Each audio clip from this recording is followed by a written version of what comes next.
Olá, pessoal! Sejam bem-vindos a mais um episódio do podcast Food S.A. Eu, Caroline Couto, junto mais uma vez com meu amigo André Piazza. Tudo bem, pessoal? Bom, hoje vamos começar. A conversa é grande, é de escala grande, né? Nem é muito o meu lugar de maior conhecimento, né? Eu sou bem do varejinho, tenho cada vez me colocado mais até como comerciante do que como empreendedor. Eu tô vendo que minha cadeirinha é aquela de fazer aquele negócio girar, né? Mas, sem dúvida nenhuma, é muito inspirador quando a gente encontra as ideias de larga escala, né? De novo, é uma coisa que eu não domino muito, mas pô, por isso mesmo eu presto muita atenção para aprender ali. E para simplificar, antes da gente entrar nesse mercado mais complexo, eu sempre falei, acho que hoje em dia eu já vi outras pessoas falando, mas eu fui um dos primeiros, eu acho, a falar que o segredo de um bom hambúrguer tá no pão, né? E continuar reafirmando isso, pode ver que geralmente quando você prova um hambúrguer e você gosta, fala, esse pão muito bom, né? Você elogia o pão, assim como na pizza você elogia o molho, com pouca acidez. Então, assim, é uma coisa que acho que passava batido, mas sem dúvida nenhuma, cada vez mais as pessoas estão entendendo. E a gente tem o assunto de hoje tem a ver com isso, né? Exato. E colaborando com o que o André está falando, hoje, não menos importante, né? A gente já trouxe aqui muitas hamburguerias, das quais essa grande indústria já fornece, já é parceira e tal. A gente vai dar um pouquinho mais de ênfase aqui na história do fundador, mas obviamente vamos saber aqui um pouquinho das dificuldades ou das vitórias que essa grande indústria está fazendo aí no mercado. A gente vai, obviamente, falar aqui sobre muitas curiosidades que aconteceram aí ao longo da trajetória deles. A gente está falando da Bread Maker, que é o pão hoje das famosas hamburguerias aí do Brasil, não somente do Rio de Janeiro. Estamos aqui hoje com o fundador Patrick Klapstein. Falei certo. Gente, cada vez os sobrenomes estão ficando mais difíceis aqui para mim. Bem-vindo, Patrick. Obrigado, eu que agradeço aí vocês a oportunidade de contar um pouco da nossa história, né? E eu acho que muito trazer um pouco da mentalidade também, eu falo que às vezes as pessoas, como é que é o processo de vocês, né? Como é que começou, como é que vocês fazem? E eu acho que tudo começa muito antes, né? Começa na nossa cabeça, no nosso coração, de tudo que a gente faz no nosso dia a dia para a gente conseguir até mesmo liderar, né? Dentro da instituição que a gente está. Então, eu acho que isso, além da história, de toda a batalha que tem, de tudo, é também trazer um pouco desse otimismo que eu acho que o empreendedor tem, né? A gente é super otimista. Verdade. Talvez em algum momento da nossa vida a gente tenha sido até a ovelha negra da família de falar assim, cara, como é que pode? Você vê tanta coisa positiva em tudo, mas eu acho que aí você já reconhece o empreendedor quando criança ainda, sabe? É aquele cara que... Eu já falei isso aqui aquela uma vez. pessoa que tem aquilo dentro dela e que pode estar tudo acabando e ela tá vendo uma solução para aquilo. Pode fazer atrapalhado, mas vai fazer. Exatamente. Né, no final das Foca contas. na solução, né? Exatamente. Não no problema. Vai fazer de alguma maneira. Bom, e aí, obviamente, para a gente dar aquele contexto aqui, eu queria que você falasse um pouquinho do seu dia 1, do Patrick, né, da trajetória que fez você chegar aonde você chegou hoje na Bread Maker, contar um pouquinho da sua história de vida, um pouquinho da sua formação aí, para a gente dar esse pano de fundo aqui para a história que a gente vai contar. Tá, tua câmera é aquela ali, na hora de vender, venda para lá. E já queria pedir uma desculpinha aqui pro time que está nos ouvindo aí, ou nos vendo, né, pelos streamings da minha voz. Então, a gente tem aí uma correria, uma semaninha muito louca. E hoje tô rouca aqui, mas vai dar certo. Então, trabalhei 13 anos no mercado financeiro. E eu sempre fui um cara que questionei muito o mundo corporativo, essa coisa de você almoça com a pessoa e de tarde estão falando mal da pessoa com você, então nunca me adaptei muito a isso e eu sempre quis empreender, mas não sabia como. Minha mãe é sempre muito comercial, meu pai também, meu pai tinha bar, então eu sempre vivi muito essa coisa do comercial e eu acho que às vezes a gente não precisa programar as coisas, né? As coisas aparecem na nossa frente.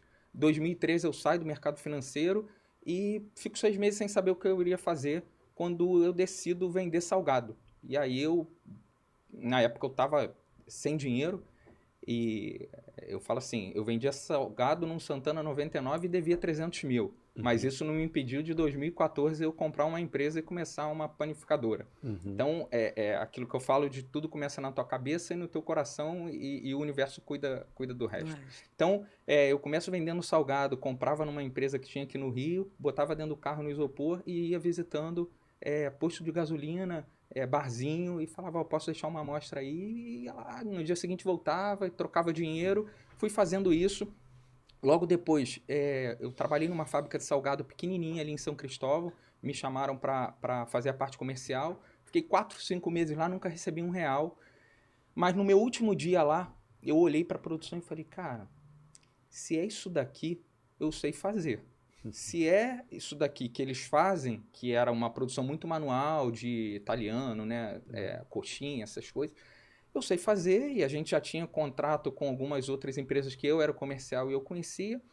E eu falei, cara, eu vou comprar uma fábrica de salgado. E aí eu começo a entrar nos sites e procurar venda de fábrica de salgado e não tinha R$1. Chamei 6 pessoas para abrir comigo, ninguém quis, porque o cara tava quebrado, o cara era um vendedor de salgado, não ia fazer nada.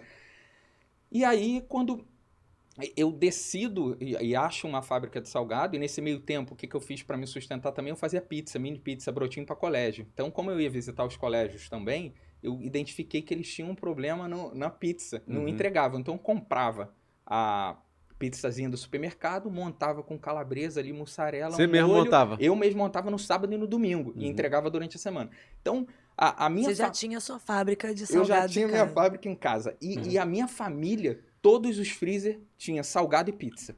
Porque não cabia na minha casa, então eu deixava na casa da minha mãe, deixava no prédio de outra pessoa, no congelador. Isso você saiu do mercado financeiro, a família olhando. "Ih, Isso eu saí do mercado pessoal, financeiro de terno Aí. e eu vendia salgado no Santana 99 e todo mundo falando, cara, esse cara não vai dar certo, esse cara vai estar quebrado, esse cara é maluco. E a gente não sabe por que tá fazendo aquilo ali, mas a gente tá fazendo, eu já tinha minha filha e eu tinha que Você tinha sustentar, eu tinha uma família, né? Tinha Então, dinheiro eu tinha um do compromisso. dia, né? Do leite do Exatamente. dia mesmo. Então eu falava assim, literalmente. colégio eu pago, comida dentro de casa eu coloco. E vamos nisso daí. Eu procuro uma fábrica de salgado para comprar, não acho, acabo achando uma fábrica de pão e chamo uma pessoa para comprar essa fábrica comigo e a gente pega um empréstimo no banco e a gente começa em 2014 um projeto pequenininho. Eu compro uma fábrica que era em 30 metros quadrados, fazia R$10.000 por mês e tinha que pagar aí 17 mil. Então, Tava nem no break-even, né? Nada. Tava... Há 5 anos ela rodava no negativo. E aí eu entro nisso super otimista, fui visitar na terça-feira, na quinta eu começo a trabalhar, e eu acho que é ali que o hambúrguer foi colocado na minha frente. Porque quando eu entro nesse projeto, era um projeto de pão congelado, e eu faço uma conta simples e falo, cara, se eu entregar pão congelado para 300 pessoas com motoboy, eu vou vender R$30.000 e essa conta não vai fechar nunca. Então, talvez eu tenha que trazer o que eu fazia no salgado para o pão. E aí eu vou em cozinhas industriais, começo a vender o pão, entender um pouco o modelo daquilo ali e procurar os clientes que já passaram por essa fábrica. E aí eu chego nas hamburguerias. Eu chego nas hamburguerias falando, vinham entregar de táxi, não dava certo, furava a entrega. E eu começo a pegar ali os pontos do que estava errado. O problema era a entrega. E eu falo, cara, o problema Você comprou tudo, a fábrica, a carteira, tudo. Tudo, tá tudo. Entendi. E aí eu comecei a visitar, fazer o meu trabalho comercial e muito administrativo. Isso foi 2014, abril de 2014. Um boom nos food trucks, né? Aqueles eventos no Planetário, no Village, não sei o quê. O que eu fiz? Cartãozinho, vou nos eventos. Virava pro pessoal e falava assim, olha, se a tua padaria não te entregar o pão, me liga que eu te entrego. Pro outro, me liga que eu te entrego, me liga que Onde eu era a entrego. sua fábrica essa? Era na São Valentim, ali no Rio Comprido, né? Ali no Rio Comprido. Uma casinha pequenininha. E aí, cara, não dava outra. Os caras não tinham programação porque não tinha como ter, você não sabia como é que ia sair no evento ou não. Final de semana chovia, o delivery explodia. E aí os caras me ligavam 10 horas da noite do sábado. Você tem amanhã pão tem pra me evento. entregar amanhã de manhã? Eu falava, tenho. E eu não tinha. E aí o que eu fazia? Eu ligava pro padeiro, porque eram 3 funcionários, eu e mais 3. E aí eu ligava pro cara e falava, cara, tô precisando ir lá pra fábrica fazer pão. Dá pra ir comigo? A primeira vez ele foi, a segunda foi. A partir da terceira ele não foi mais. Eu pegava a receita, eu fazia o pão, eu esperava o pão fermentar, que aí umas 4, 5 horas, botava no forno, embalava, normalmente com alguém da família chegava para me ajudar na embalagem, então eu embalava e ia entregar de manhã. E muitas vezes, nesse processo, eu ligava para o cliente e falava assim, não saiu bom, mas eu vou te entregar. E eu acho que isso começou a gerar uma confiança no mercado. Eu fico nessa fábrica durante 2 anos, e entendo que todo o processo que a gente fazia era errado. Uhum. Então, eu começo a olhar para os grandes players do mercado e falar assim, cara, por que as fábricas não andam? Por que as panificadoras não conseguem virar o jogo e chegar lá e vender muito? E a gente fazia 230 mil de receita depois de 2 anos e a conta não fechava. Caramba, daqueles 10 mil lá... Daqueles 10 mil, depois de 2 anos, a gente vendia Em 230... 30 metros quadrados? Em 30 metros quadrados. Guardava onde pão, gente? Já botava na rua para o carro passar e pegar, para o carro da entrega. Era mais ou menos assim. A gente deixava os pallets na calçada frente, ali, na calçada, e aí fazia para o pessoal da logística pegar e já entregar. E aí a gente tem um caso com o TT interessantíssimo, porque eu pego o TT como cliente ainda nessa fábrica em 2016, fico 2 meses com o TT, que assim, abre portas para todo mundo, né? Você ter o TT como cliente, o TT é referência e era muita referência. Legal, um beijo para eles. O Deco, o Tomás, o Douglas esteve aqui. E aí, cara, isso foi maravilhoso, porque eu peguei o TT com todo aquele know-how de qualidade que eles tinham, de não sei o que, o Deco me chama e fala assim, Patrick, não tá dando, olha o pão que eu recebi hoje, olha o pão de ontem e olha esse pão. E eram 3 pães diferentes. E por quê? Porque eu não tinha processo, eu não tinha nada. Era um padeiro que fazia de manhã, outro de tarde, outra noite, eu não tinha controle. Aí ele fala assim, Patrick, tudo no organiza e daqui a 1 mês você volta. E passou 1 ano e meio, eu nunca voltei. Porque eu entendi ali... Ficou com vergonha eu ali, não né? Tinha, não era a tua capacidade. Não era a minha capacidade produtiva. Eu falei, cara, eu não entendo disso para mexer e eu não vou conseguir fazer. E aí eu começo a estudar muito, e procurar muito, e entrar muito mais na operação para entender tudo que a gente fazia de errado. E aí eu entendi que tudo que a gente fazia de errado era parte de processo, que a gente tinha que automatizar, que a gente tinha que investir em forno, que a gente tinha que tudo. E meu sócio não estava afim. Para a demanda que ia vir. Porque já devia estar. Já devia estar, e não estava com qualidade. E aí nasce a Bread Maker em 2017, já com essa ideia...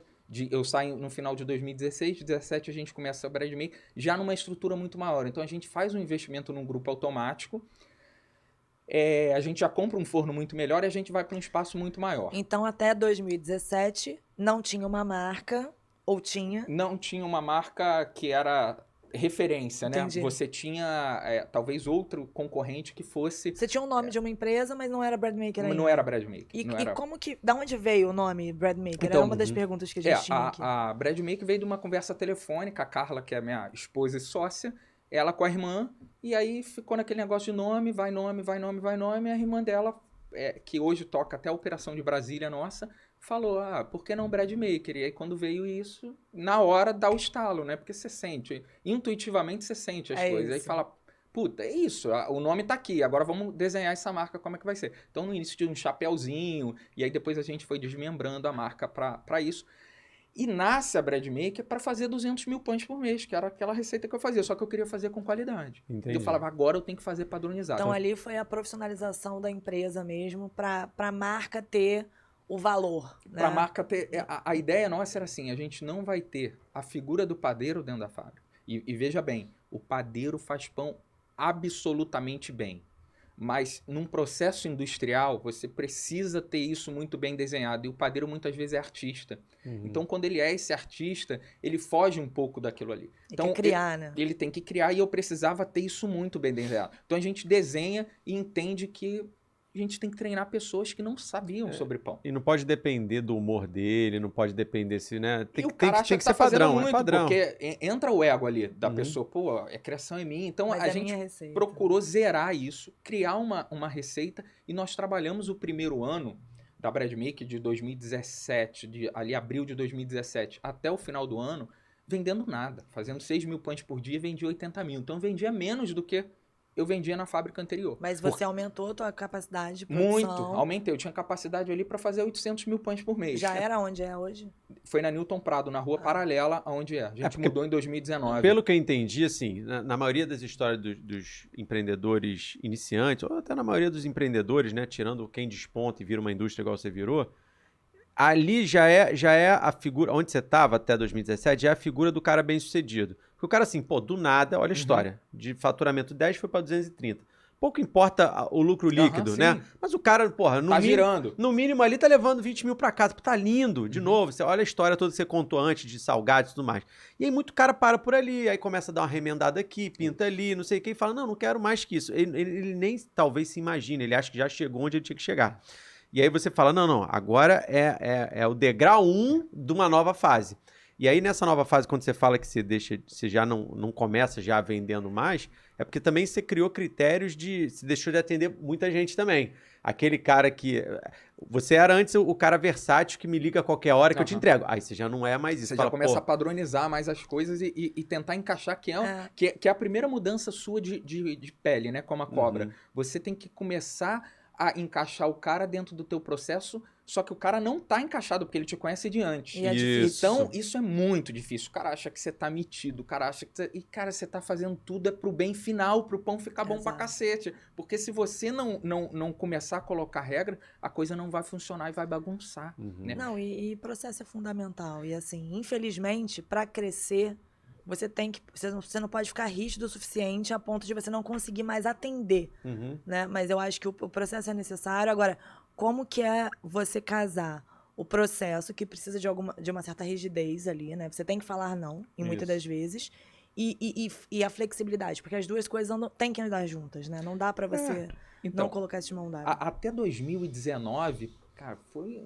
um trabalho de jogo de cintura, assim, porque eu e a Carla fazíamos de tudo dentro da fábrica. Então, eu fazia o comercial, eu fazia a produção junto com o pessoal, eu tinha que descer na produção, então eu forneava, se faltava gente eu ia pro forno, então eu cuidava do Instagram, Carla do RH, pagamento, contratação.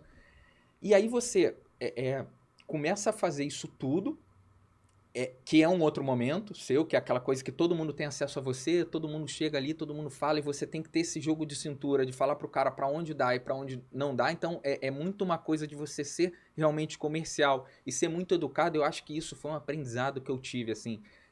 E a Carla me trouxe muito isso, porque ela é uma pessoa muito calma, e eu acho isso muito legal, que eu sou muito agitado, a Carla muito calma. Nós somos pessoas completamente diferentes, nós somos sócios já há 5, 6 anos e casados.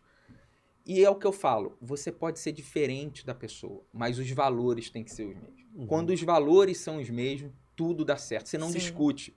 Então, a Carla me trouxe essa percepção de eu olhar e falar assim, cara, você não precisa gritar, você não precisa brigar, você não precisa falar. Tudo pode ser falado com educação. Então, eu comecei a trazer muito isso também para o cliente, explicar. É que também é difícil, né, Patrick? A gente já falou isso aqui outras vezes. A gente se coloca numa função de empreender, mas a gente muitas das vezes não se desenvolve em outras capacidades, que é isso. Você tem que ouvir o seu funcionário. Às vezes ele chega, ele só quer conversar e você está cheio de problema. Ou você tem que dar um conselho, ou aquela pessoa está esperando que você a desenvolva, né? E você tem que, enfim, de alguma forma equilibrar isso e fazer isso acontecer no dia a dia. Você tem um problema operacional, mas você tem um problema do funcionário.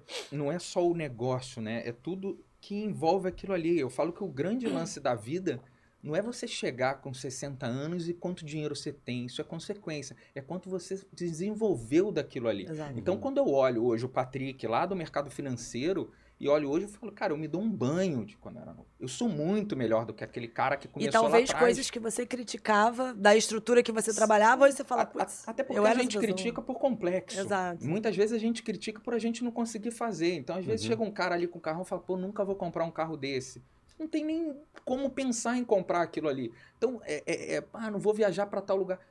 Às vezes tudo acaba sendo uma trava nossa, né? Uma percepção. E aí você tem que trazer, e eu falo que a partir do momento que eu entendi que a Bread Maker se tornou algo muito numa love brand, muito das pessoas quererem estar naquela comunidade, eu virei um CNPJ. E aí eu elimino o CPF do Patrick e eu falo assim, cara, eu tenho que ser a melhor pessoa possível para essa empresa. Para essa empresa. Então, a minha imagem tem que ser a melhor, mas não você ser falso. O que eu fiz na minha vida foi, eu tenho que fazer tudo absolutamente correto. Então, em nenhuma... uma vez eu escutei um ator até falando assim, pô, é muito difícil eu ser o super-herói para o meu filho. E, cara, para mim não é difícil eu ser o super-herói para minha filha. Porque a minha filha, ela chega e ela fala assim, não, papai pode jogar no celular porque ele não rouba. Porque não... Então, você sem ensinar para a criança, ela já está vendo o que você está fazendo. Então, não tem desvio nenhum. E aí, quando você toma isso por decisão, que foi uma decisão que eu devo ter tomado ali em 2018, 2019, de mudar muito isso, de não virar numa contramão, coisas simples do dia a dia, eu vi que as coisas começaram a girar muito mais rápido, dar muito mais certo. E eu falei, opa, aqui tem um caminho. Quanto mais certo eu fizer as coisas, mais as coisas dão certo. Então não é só o negócio, não é só você criar o processo, é você como pessoa entender todo a comunidade que você está servindo e você se colocar E que você está sendo a empresa na observado. frente. De alguma Exatamente. forma você está sendo espelho para alguém. Para os né? funcionários o tempo inteiro. Total. Então, quando você chega para um funcionário e promete alguma coisa, você fala alguma coisa para ele, você tem que ter credibilidade naquilo ali. Exato. E você tem que fazer, você tem que dar o exemplo para aquilo ali. É. Então, acho que a junção disso tudo foi fazendo a gente crescer. Esse posicionamento com o cliente, posicionamento com o funcionário, a preocupação com a marca, entender que falhas iriam acontecer, mas que o produto teria que melhorar cada vez mais. Sim. E essa é a nossa grande busca.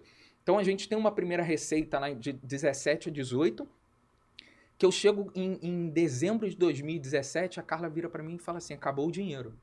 Ainda tinha isso, a gente investiu tudo e botar dinheiro na empresa. Pra girar, né? O capital Pra de giro, girar, né? capital de giro, 50 mil todo mês, pá. E ela fala, acabou o dinheiro. E eu falo, eu sei, vamos chamar o banco. Chamamos o banco. Aí o banco, essa história é legal contar.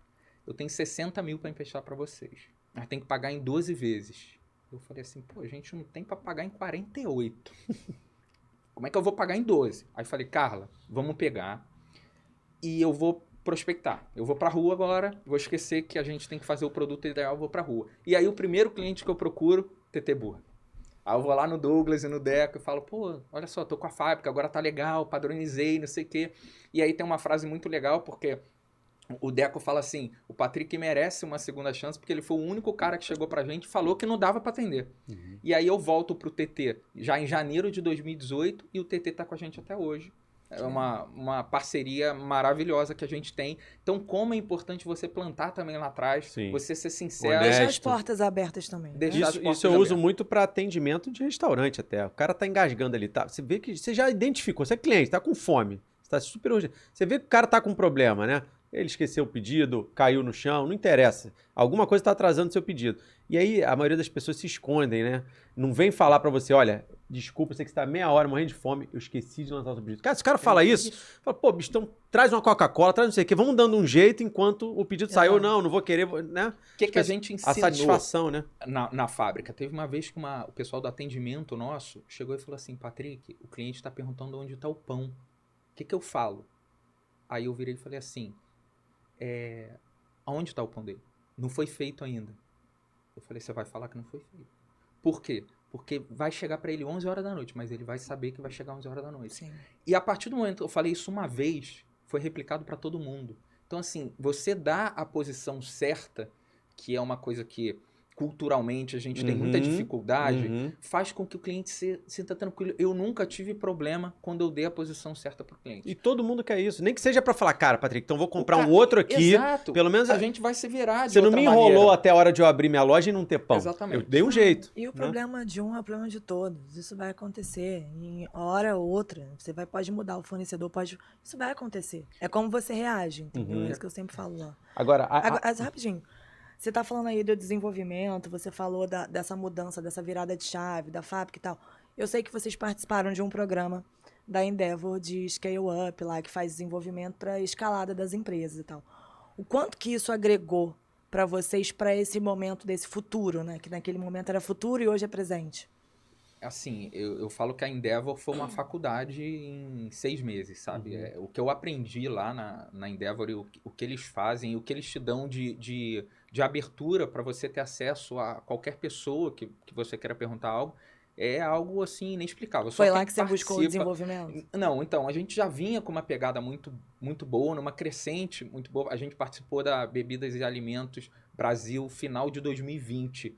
A gente já estava numa crescente, a gente já estava bem, mas a Endeavor, ela te dá uma outra visão, ela te dá um outro posicionamento, sabe? Aquela coisa de você tem que ir buscando o aprimoramento. A Endeavor te dá quem já se aprimorou. Então você consegue... eu acho que eu, como gestor, eu melhorei muito depois da Endeavor, porque eu Entendi. comecei a entender o que eu tinha que fazer dentro da fábrica. Porque até então, até o final de 2020, eu ainda era o cara de tudo. Eu era o cara da produção, eu era o cara que olhava a logística, eu era o cara que se desse problema na embalagem, eu era o cara que mexia na mecânica, eu era o cara que mexia no Instagram, eu era o cara que ajudava o pessoal do atendimento a atender todo mundo. E aí a Endeavor me faz acordar e falar assim, a coisa tem que ser estruturada, Foi você tem uma que trazer forma de pessoas. mentoria para te colocar de fato na cadeira de CEO daquela Eu acho que é companhia, isso. para você olhar a coisa de forma mais macro e não ir muito no micro. Hoje, o que eu olho para Bradmaker e eu acho que às vezes as pessoas têm dificuldade, e eu vejo que no geral o empresário, quando começa, e quando ele ainda é pequeno e até na média a empresa, ele tem muita dificuldade. Não ser uma empresa de dono.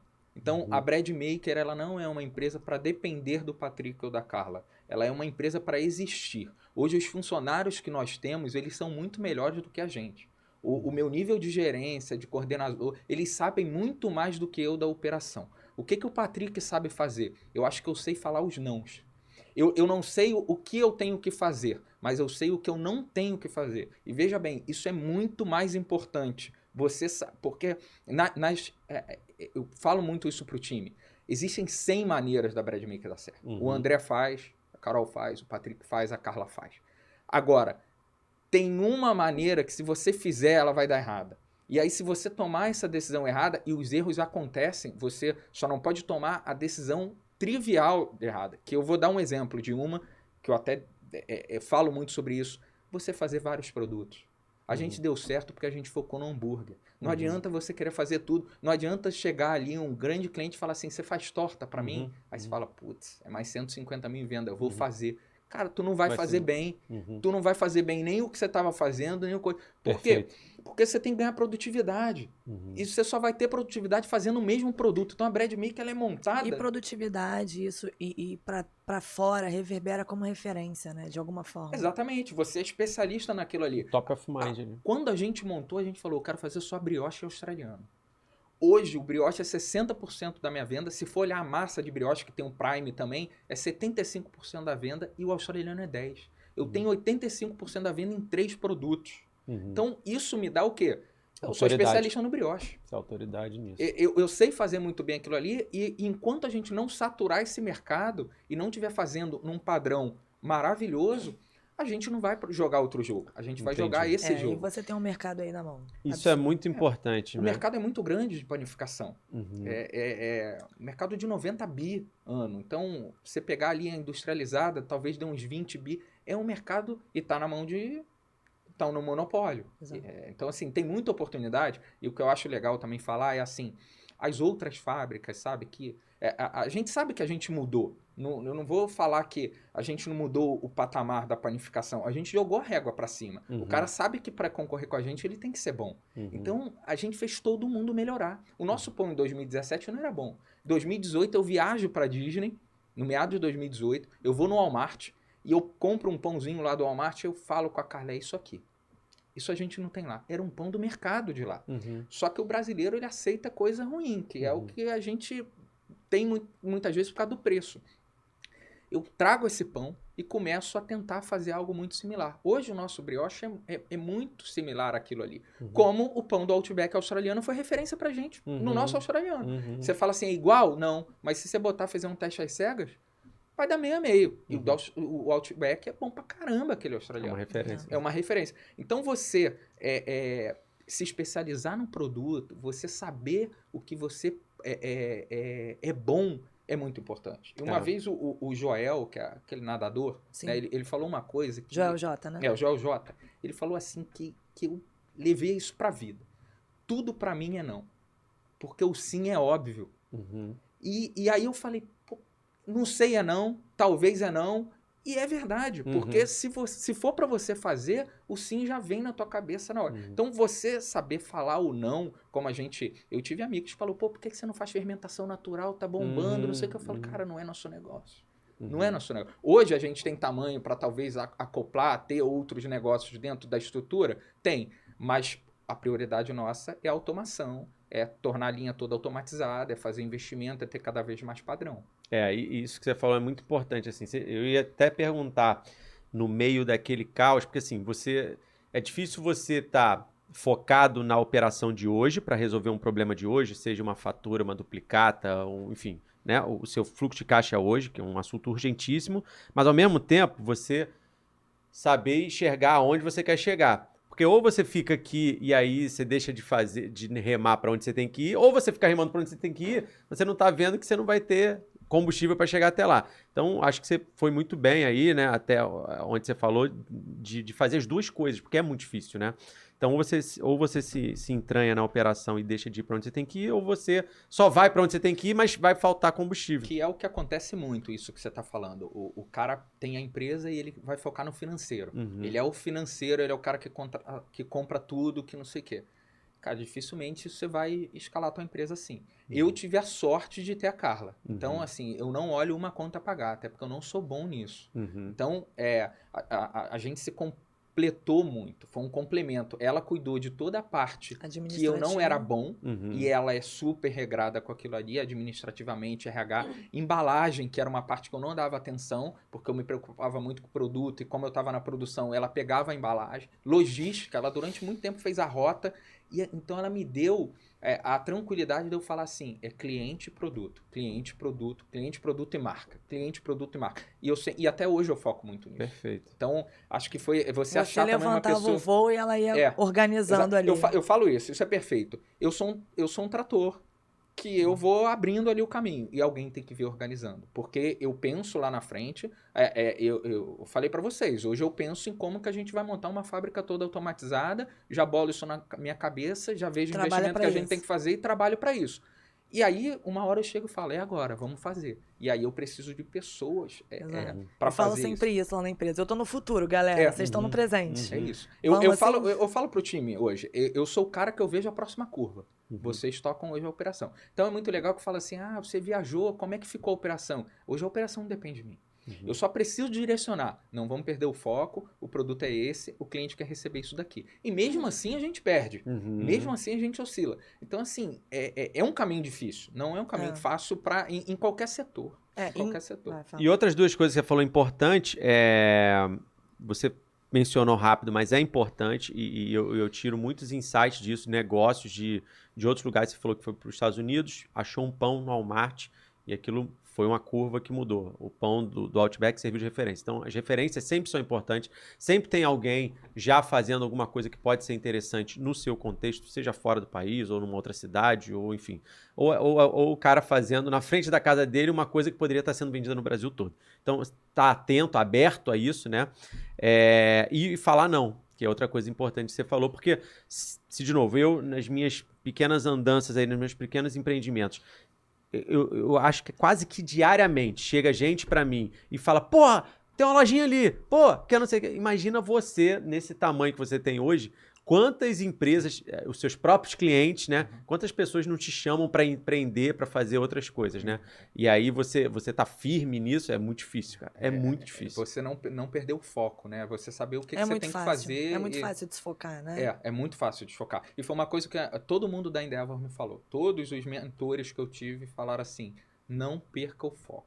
Então, foi uma coisa que foi muito potencializada para mim, já tinha dentro de mim. E eu falo assim, cara, se o mercado é tão grande, por que eu vou fazer outra coisa? O mercado é tão grande. Eu me lembro que, numa passagem, numa empresa que eu tive, o cara falou, olha só, tem um cara querendo alugar a câmara fria aqui para botar cerveja. Vamos alugar para ele? Eu falei, quanto? Ele, R$500. Eu falei, pô, você tá de sacanagem, cara. Tô pensando em vender 1 milhão de pães.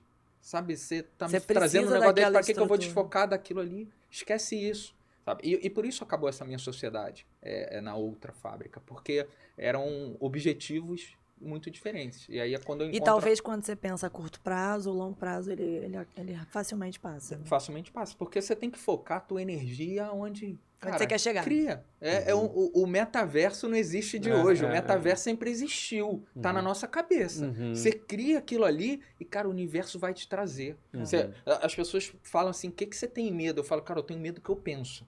Porque, assim, é tão potencializado e você consegue trabalhar isso. Isso não foi um trabalho que deu um estalo. Eu sempre tive muito isso dentro de mim. Eu fui um cara que eu fiz reiki, eu fazia meditação. Então, eu sempre tive alguma coisa que tinha que ter o equilíbrio, tinha que você se achar. E mesmo sendo um cara altamente agitado, talvez tenha até TDAH e nunca vi isso, mas assim, não deixa as pessoas te limitar e cria dentro da tua cabeça. E Que você assim, vai chegar. Perfeito. você falou uma coisa aí do brand lovers, né? Das pessoas amarem essa marca, enfim, de fãs ali pra tua marca. Da onde surgiu essa inspiração? Porque a gente tá falando assim, gente, é uma marca de pão. É difícil, né? Você ver alguém Ninguém que vai... nunca conheceu Ninguém marca de nunca pão, né? conheceu marca de pão, exatamente. Principalmente no food, a gente não tá no varejo, né? E muitas marcas, né? A gente tá vendo, eu tava citando agora, recentemente, citei a Vessel, que conseguiu realmente transformar o mercado de carne de hambúrguer para hamburguerias. Virou referência, virou uma chancela, né? Sim. E eu vejo muito isso acontecer com a Bread Maker, porque recebo muita demanda de clientes nossos querendo trabalhar com a Bread Maker. Ah, não é assim, eu quero um pão brioche. Não, eu quero pão da Bread Maker, Não é, eu entendeu? quero um pão artesanal, eu quero... Não, Exatamente. o cara Então, vai assim, clamar. Marina tá até aqui, ela até falou, a gente tem que falar da quantidade de clientes que entram lá buscando a gente, porque também tem isso. As pessoas, é o foco. A gente não é uma distribuidora, né? Então, a gente é um operador logístico, mas acaba que muita gente fala, eu quero receber de vocês porque eu vi vocês entregando. A gente fala, então... Aí é a frustração que a gente tem que falar não para um cliente, né? É muito difícil. Então, eu não sou uma distribuidora, eu não consigo te atender, mas... Aí a gente, né, direciona, pede para ir até o site de vocês. Mas, assim, a gente tá olhando já para isso. É tanto não que a gente deu que a gente acabou tendo que... Bom, vamos criar essa distribuidora porque alguém não tá fazendo um trabalho. Exato. E Entendeu? se alguém não tá fazendo, alguém vai fazer. Alguém vai fazer. E é importante você também, na hora de falar não, você dar essa solução pro cara. Ó, aqui não vai, mas vai por aqui. E quando eu estiver fazendo, eu te aviso. Exato. Então, assim, as pessoas querem carinho. Cara. Exato. As pessoas querem reconhecimento, quer atenção. Eu tenho um defeito que é telefone, né? Eu acho que eu trabalhei 3 anos no mercado financeiro, eu era operador, vivia com 2 telefones na orelha e um outro não sei aonde, na mão, e eu acho que eu traumatizei. Então, assim, eu resolvo 99,9% das minhas coisas pelo WhatsApp. Eu não tenho. Então, é uma coisa que às vezes as pessoas sentem um pouco de estar distante. Mas a gente também tem que respeitar o outro, saber aquela coisa de que o meu acaba quando começa o limite do outro, Sim. sabe? Eu tenho que saber isso daí, mas eu acho que é isso, assim, é você dar uma atenção, é você dar um carinho, e a questão de ser uma marca muito apaixonante, eu acho que foi um trabalho muito junto com as hamburguerias, né? A gente só vendia pro food, então o cara que ia na hamburgueria, ele não conhecia a Bread Maker. Como que ele começou a conhecer a Bread Maker? Porque as hamburguerias que compravam nosso pão sentiam orgulho de comprar aquilo ali e repostavam no Instagram. Era um selo de qualidade. Olha, Então, o pão aqui é da Bread Maker. Então, assim, era o pão da Bread Maker, é o mesmo pão que o Bucaneiros usa, que o Burguês usa, que o TT E isso foi numa crescente e a gente conseguindo trabalhar essa parte de mídia muito bem. E aquela coisa, o cara quer comprar o pão, a gente mandava para casa do cara, às vezes de cortesia. Então, assim, você fazer esse carinho faz com que a gente tenha 120 mil seguidores no Instagram, sendo uma marca voltada voltada para o né? B2B. Uhum. E aí a gente acredita que a gente está fazendo com pão o que a Nespresso fez com café, o que a Vessel fez com a carne. A gente não conhecia marca de carne. Hoje você vai comprar para um churrasco lá, você fala, quero essa, não sei o quê. Isso não existia. Então, acho que por isso que eu falo que a régua aumentou, e eu vejo muita gente fazendo um bom trabalho também. Recebo muita mensagem dos caras, pô, vocês são referência. E é muito legal você ser referência, sabe? Uhum. E também você tem que saber o que você pode fazer em prol daquele mercado. Então, quando a gente pensa na comunidade do hambúrguer, eu falo assim, pô, eu não vou ter vendedor, eu vou ter embaixadores, especialistas da Bread Maker. Por quê? Porque eu financiar um cara que é influenciador de hambúrguer, cara, eu só estou fazendo bem para aquela comunidade. Uhum. Então, o que eu agrego de valor para todo esse mercado? A gente sabe que a gente deixa o legado de que o hambúrguer, se a gente pegar de 2014, quando começou no Rio, para hoje, cara, o nível tá lá em cima. Uhum. O que a gente comia em 2014 não chega perto do que a gente come hoje. Começou um movimento em São Paulo, maravilhoso, lá em cima. Aí o Rio começa esse movimento, sobe, se iguala a São Paulo, e aí muito por causa dos influenciadores, o Fabrício do Hambúrguer Perfeito, o Tadeu do canal Rango, cara, a galera toda, eu recomendo. Tem muita gente boa que consegue levar conteúdo para dentro da hamburgueria, e o cara estuda mais e o cara eleva o patamar. Inspira, né? Com essa inspiração, você também surgem novas marcas. É isso que a gente estava falando. O quanto na pandemia não surgiu de novos negócios em virtude dessa, como é que fala? Dessa influência, né? Desses caras que estão ali falando, fazendo um hambúrguer e tal, que influenciaram outras pessoas. Cara, eu vou fazer isso também. É, E deu certo pra E muitos. o nível subiu também porque chegaram as soluções, né? Então as soluções chegaram. Então hoje, de novo, se eu for completamente leigo desse assunto, mas eu for abrir uma hamburgueria aqui em frente, eu vou falar, pô, já vou ligar para Bread Maker que o meu pão vai estar resolvido. Olha quanta coisa você A própria resolveu. indústria desenvolveu produtos. Antes você tinha aquele queijinho, né? Que é o que a maioria usa que é Poleng, Schreiber, Vigor, agora também tem. Que é aquele pão, aquele queijo que derrete mais fácil, não tem aquela quantidade de gordura e tal. Começou a chegar esses produtos Sim, sim. a serem mais acessíveis no mercado, no PDV, né? Então, antes você tinha para as grandes marcas, enfim. Só food você service, você comprava umas McDonald's, caixas gigantes. enfim, Burger King, Pão você e comprava vai. em padaria, né? É. Eu peguei vários clientes falando, onde você compra? Na padaria tal. Não tinha referência de pão, não O tinha. próprio hambúrguer, né? Que você não tinha. Qual era a marca que atendia? Era só aquele Sadia 110 fininho, que era o que a galera conseguia Nossa comprar. infância toda foi comendo. Não tinha esses hambúrguer que tem hoje, você compra no mercado. Costela e cordeiro, e aí vai. Entendeu? Então é isso. A indústria começou a se desenvolver. Hoje você tem distribuidores de nicho, você tem distribuidores que são especialistas em hamburgueria, você tem distribuidores que são especialistas em pizzarias. E você tem também, assim, para os mais puristas, vai falar, mas isso não é hambúrguer. Hambúrguer é a carne que eu vou lá acompanhar o cara moendo. Pode até ser, dependendo do posicionamento da sua empresa. Mas para a grande maioria, eu tenho visto que a indústria tem atendido, assim, eu vejo delivery grande em São Paulo, que assumidamente nesses canais que você falou de hambúrguer perfeito, o cara foi visitar, ele falou, para esse tipo de sanduíche aqui, eu uso esse aqui da Seara, plug and play. Ele pega um disco da Seara de alguma coisa lá, que tá super bem resolvido, que tá não, já vem tudo, que tá super bem resolvido, eu não sei se é o vegetariano ou um negócio de queijo, tem alguma coisa da Seara que eu vi muito. Em hamburgueria renomada, pô, cara, essa é a melhor solução, tá pronta, tá aqui, tá padronizado. E quem decide isso? Quem decide é o consumidor. Então não adianta eu, enquanto hamburgueria, falar assim, não, mas o meu... Cara, tem mercado para tudo. Uma coisa que eu escutei muito, que eu não tinha nem percepção muita para falar na época, mas 2014, 2015, e aí?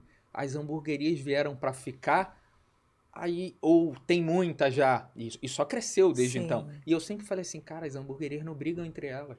Elas pegam o que estava no fast food. É outra cena. O cara não vai hoje comer no McDonald's, é porque ele quer comer num outro hambúrguer. Mas ele amanhã vai comer. Tem fome de McDonald's amanhã. No McDonald's, no Bob's, no Burger King, em eu qualquer às quintas-feiras. Não perco as quintas do McDonald's. É e, isso.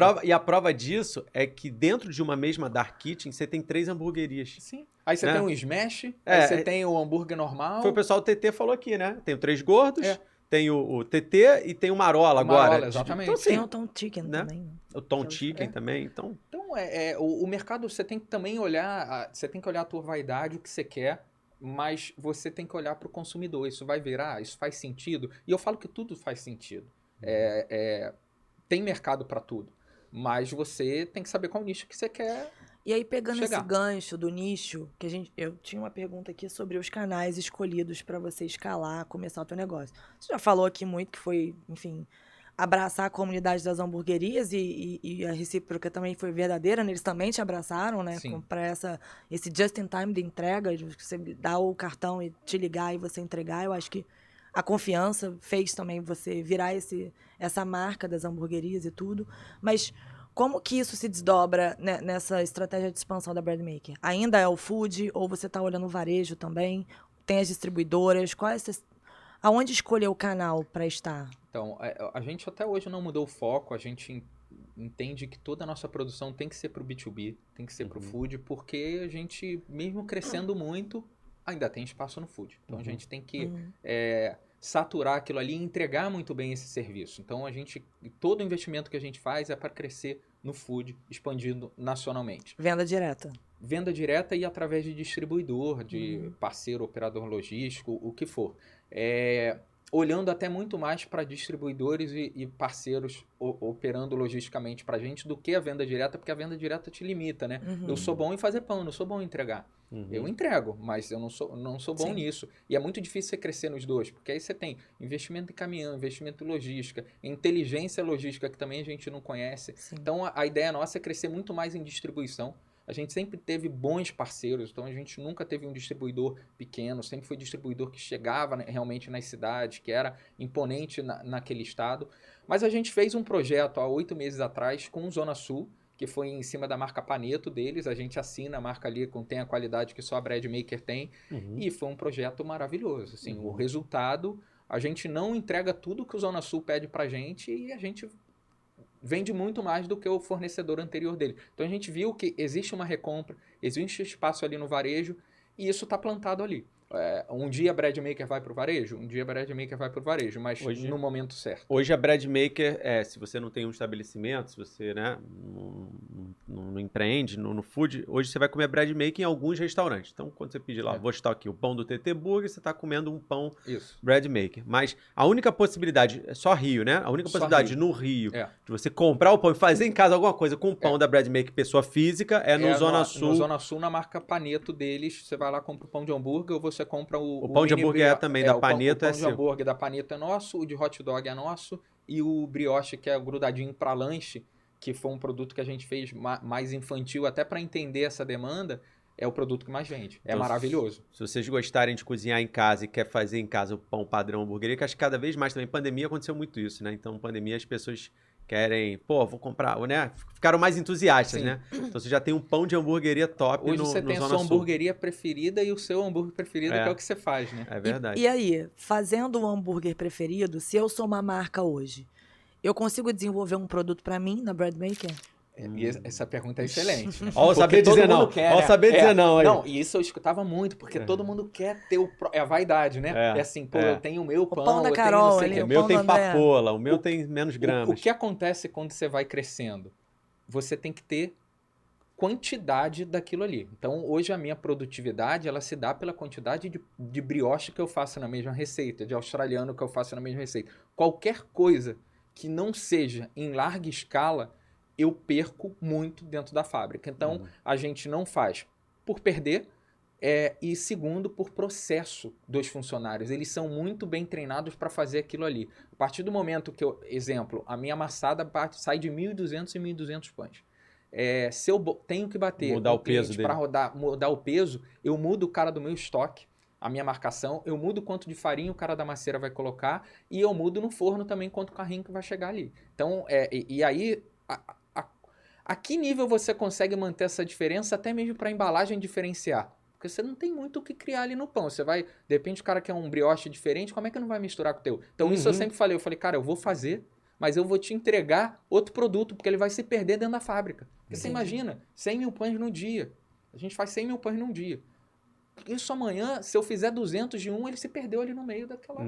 Não tem como. Mas aí, de novo, não tem como, tudo depende. O cara falar pra mim lá na minha cafeteria lá, o cara chega lá e fala, tem como botar um pouquinho de leite? Só pra você? Tem.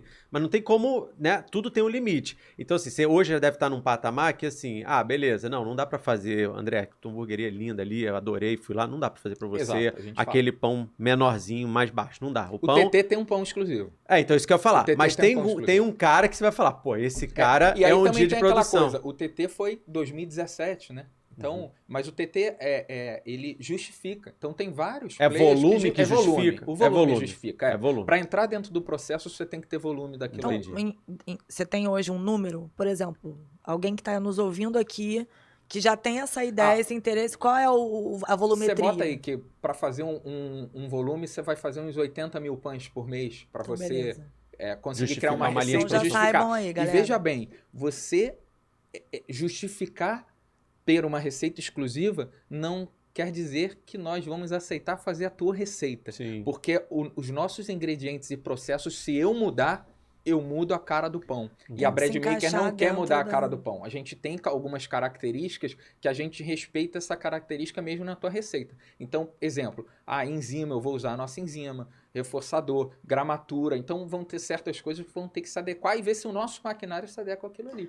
De alguma forma, vocês vão fazer a 4 mãos, né? Então, sim. A receita Agora, dentro desse dizer não, vou até puxar do nada. Qual foi o não mais difícil, assim, que você já deu, assim? Aquele que você... Porque você é muito seguro, você passa segurança, porque acho que essa segurança vem de quem conhece o processo. Né? Você falou, você já fez pão, você forneou pão, você fazia pão para entregar no planetário lá no dia seguinte e tal. Então você tem a segurança de tudo, de falar um não, porque você sabe, você dorme tranquilo, isso que eu quero dizer. Mas qual foi aquele não que você não dormiu tão tranquilo? Então, tem você um falou não que assim, eu não gosto até ou hoje. aquele sim também que você assumiu e eu acho que é legal as duas perguntas. Tem um não que foi ruim, foi um não de um cliente, ele tinha um volume bom, pra época, acho que eram 30 mil pães ou 40 mil pães por mês, e aí ele trouxe a receita, e ele queria um pão de hambúrguer, a gente ia fazer a receita dele, só que o pão era quadrado.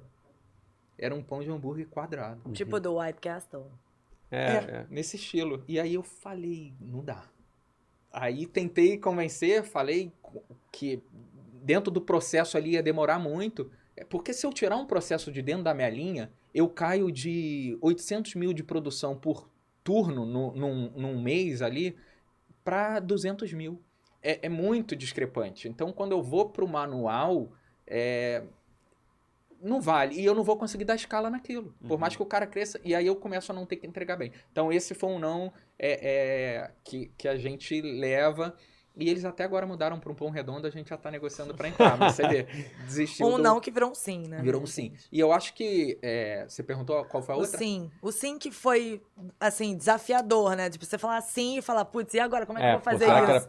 Assumir Mas eu acho que esse sim ele dá desde o day one. Porque ele falou que atendo muito, cara. Assumir Atendo esse e não... compromisso. Cara, É que nem assim, o Guilherme do Rão veio aqui e falou que do o cara do shoyu. Não, falou, eu tenho a fábrica pra fazer, chegou o cara não tinha nem a fábrica, assumiu um compromisso lá de entregar não sei quantos mil molhos e não tinha Eu já fábrica. ouvi, assim, as pessoas falarem, por exemplo, o cara uma vez foi montar um forno pra mim numa fábrica. E eu falei, abra o dia tal. Aí um deles olhou e falou, não abre. Aí ele virou e falou assim, ele vai abrir. Porque eu sou acostumado a dar esse sim e me comprometer a fazer aquilo ali. Eu acho que desde a época do food truck, do cara me ligar 10 horas da noite e falar, eu preciso de 600 pães, não era muita coisa, 600 pães. Mas não, eu fazia na época manual. era, né? Na época era. E sabe como é que era feito? Era boleando na mão, né? Então eu fazia massa, boleava na mão, e teve uma vez que eu achei que tava fazendo pão bem pra caramba, fiz uma massa inteira. O pão ia fermentando e eu falando, não dá mais pra bolear sozinho, não dá mais pra bolear, não dá mais pra bolear. Foi o pão na época, foi do Larica, do food truck, que tinha a Sicília lá e tudo. E aí eu liguei, esse foi um dos que eu falei, não saiu tão bom, mas tava ok, tava legal. E é aquilo, tu entregou, tu se empenhou. Então, eu já passei muita coisa, assim, de me comprometer e entregar. Mas assumir o risco é o risco do vendedor, né? Agora, você falou muito assim, desse mérito interno seu, né? É nítido aí o quanto você domina o que você faz e o quanto você é merecedor de tudo que você está colhendo. Mas tem também as viradas de chaves das oportunidades, que você obviamente abraçou. Então, assim, foi o que você... Aqui a gente tem uns pontos, uns turning points, assim. O Joby, por exemplo, falou que existia desde 1956, na família desde 1960, mas em 1995, quando um arquiteto cliente quis prestigiar e fazer uma reforma, deu um boom no negócio. Olha só, ela falou que o pai dela, então, o avô, ficaram 30 anos quase que no anonimato, como um boteco de bar. E aí essa virada pro mundo que todo foi em 95. Ou seja, 30 anos resiliente, pagando as contas, fazendo o beabá ali.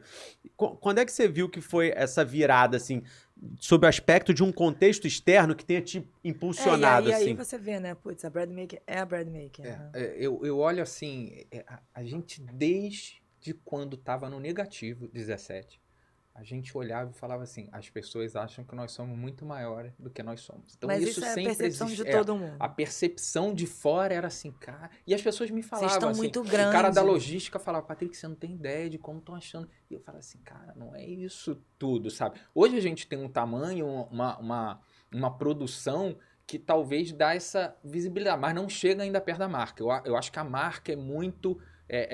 vai abraçar muito mais do que a nível de produção que a gente faz hoje. Mas eu acho que assim, o pulo do gato nosso foi achar a receita ideal em 2018. Foi a viagem para os Estados Unidos que a gente viaja sem poder viajar. A gente viaja sem poder viajar, porque eu te falei que 17 eu tava pegando dinheiro no banco. No meado de 2018 eu viajei, mas é aquela coisa, você tem que se dar prazer também. Não adianta tu só trabalhar, o corpo tem que ser recompensado. Então a gente falou, vamos viajar, pegamos a família, fomos. E teve um propósito maior, né? Lá eu trago pão, eu tenho foto desse pão até hoje, inclusive sempre quando nós vamos lá, a gente compra o mesmo pão e todo dia no café da manhã, porque tem a linha de croissant deles, tem a linha de tudo. Então esse foi muito importante, essa virada, porque a gente viu que o cliente sentiu. Agora, falando ainda sobre o sim que eu dei, o primeiro distribuidor nosso, ele virou, você faz pão congelado? Faço. Você consegue me entregar? Consigo. Eu não tinha onde congelar o pão. E eu não tinha nenhum caminhão para entregar para ele. E aí a gente começa aos trancos e barrancos em final de 2019, com a parte de distribuição, porque a gente só fazia venda direta. Porque se você for pensar bem, claro, se você não for muito fora da curva, mas se você pensar bem, o cara te deu budget ali. Agora é só você realizar. Sim. Você é um realizador. Então, por mais que você não tenha, você fala assim, ó. Mas não é todo mundo que consegue. Tem gente que trava. Então tem gente Não, que fala, vai não vou. Não, eu tô falando, eu penso assim, por exemplo, eu fechei um evento agora, numa empresa É a mentalidade dele. Faz. Pô, com esse budget, eu faço, nem que seja pra empatar. Primeiro o caminhão. Mas não é isso. É a mentalidade, é o que a gente tava falando, do executivo pro empreendedor. O empreendedor faz. O executivo fala, vai dar merda, não vou fazer. É isso aí. Entendeu? Ele calcula o risco e não faz. A gente calcula o risco e faz. O primeiro carregamento que a gente fez, a gente terminou de carregar 1h30 da manhã, na Newton Prado. Eu e mais uns 3 funcionários, não tinha como subir. A gente paletizou os pães, então tinha ali 1.800 pães por pallet, a gente subia na mão. Cada um pegava de um lado e botava dentro do caminhão. E detalhe, eu falei pro cara da logística que eu contratei, falei pra ele assim, eu não posso furar em minha primeira entrega. O cara falou, não, tá certo. Eu não conhecia ele. Às 6 horas ele falou, Patrick, não vai dar. O caminhão ficou agarrado. Eu falei, cara, não tem como. Eu tenho que fazer. Eu vou ser mandado embora. Eu falei, eu tenho que entregar. Ele não sabia que eu era o dono. Eu falei que ia ser mandado embora. Eu fui no nível hard daquilo ali. Ele falou, eu vou te mandar um caminhão, mas tá com carne. Você tem onde guardar? Eu falei, eu guardo dentro do meu container. Eu vou tirar os pães e eu boto a carne. A gente descarregou o caminhão de carne do cara. Um monte de caixa. Esse não foi meu não, né? Não, esse não. Esse foi em 2019, foi o início da operação. E a gente descarregou o caminhão de carne, deixou dentro do container e carregou com acho que 8 pallets ou 10 pallets. Então, assim. A gente faz loucura. Tipo assim, tá achando que é difícil demais. Porque às vezes as pessoas se vê numa situação dessa, o cara olha 4 da manhã, vontade de chorar ali e falar, meu irmão, tô descarregando carne pra entregar meu pão. 6 da manhã, fala assim, cara, eu tô errado. Acho que o automático é falar, eu sou resiliente, ruim, mas, cara, eu tô errado. Isso não tá certo. E tá, né? Cara, tá. Você tem que fazer, cara. Você tem que fazer. Não tem que pensar. Então, assim, a gente já teve dentro da fábrica, faltou luz. Cara, todo mundo desesperado. Eu falo, cara, faltou luz, não tem o que fazer. A gente vai se perder pão, beleza, e ficou 6 horas sem luz, perdemos, tivemos que fazer a produção toda de novo. E você levar isso pra tua equipe é muito bom. Porque hoje eu enxergo que a nossa equipe não se apavora. Porque você vai ter os problemas do dia a dia. Nas grandes tem. É aquela máxima, o Titanic afundando e o cara ali no violino, ali pensando. Eu sempre falo isso lá, gente, olha só, o barco tá aqui, mas a gente tem que estar resiliente olhando pra frente. Tá dando ruim. O incêndio tá subindo. Entregar os pontos. Mas se entregar é pior. Ou pior, trazer mais desespero. Porque, e agora que eu vou fazer? É que nem um avião caindo, olha pra aeromoça. Se ela estiver ali tranquila, você fica tranquilo também, entendeu? Então, assim, aí também tem muito do papel do líder, né? Se a gente demonstrar essa tranquilidade, cara, vai passar. A gente vai sofrer essa turbulência, mas a gente vai sair dessa, tá todo mundo... Agora, você falou uma coisa muito importante que eu aplico também em alguns negócios meus, que é o seguinte, essa questão da marca, né? Eu sou formado em marketing e tal, sempre fiz as minhas marcas e, enfim, aí eu tenho um carinho especial por isso, mas você mencionou isso e aí eu lembrando de quando eu comecei a ver bread makers, seja nos caminhões adesivados e tal, ou até na própria etiqueta do que vem o pão, porque eu já comprei pão de vocês para um restaurante que eu era sócio, eu lembro da etiqueta, assim, do peso da etiqueta, de uma marca bem feita, bonita, um nome bom, uma coisa de qualidade. Então chegava aquele pão assim, né? Hoje chega até... Eu já vi várias fases, né? A fase atual da caixa também bacana e tal, mas a gente não tinha nem a caixa, né? Mas chegava assim, aquela etiqueta realmente dava uma sensação de qualidade, de um produto bem embalado. Não importa se aquilo estava sendo feito num lugar mais simples, né? De uma forma até mais rudimentar, mas ele chegava com essa sensação, né? Eu acho que você ter o cuidado com os detalhes, isso é importantíssimo também. É você ter ali no detalhe, você vê, é uma embalagem com uma etiqueta simples, branca, mas ela tá bem encaixada ali. E isso tem uma mão ali de você... exemplos, eu passo às vezes, hoje a gente tem equipe de marketing interno, mas eu fiz o marketing ali das mídias sociais durante talvez 4 anos. E eles são muito alinhados com o que a gente preza.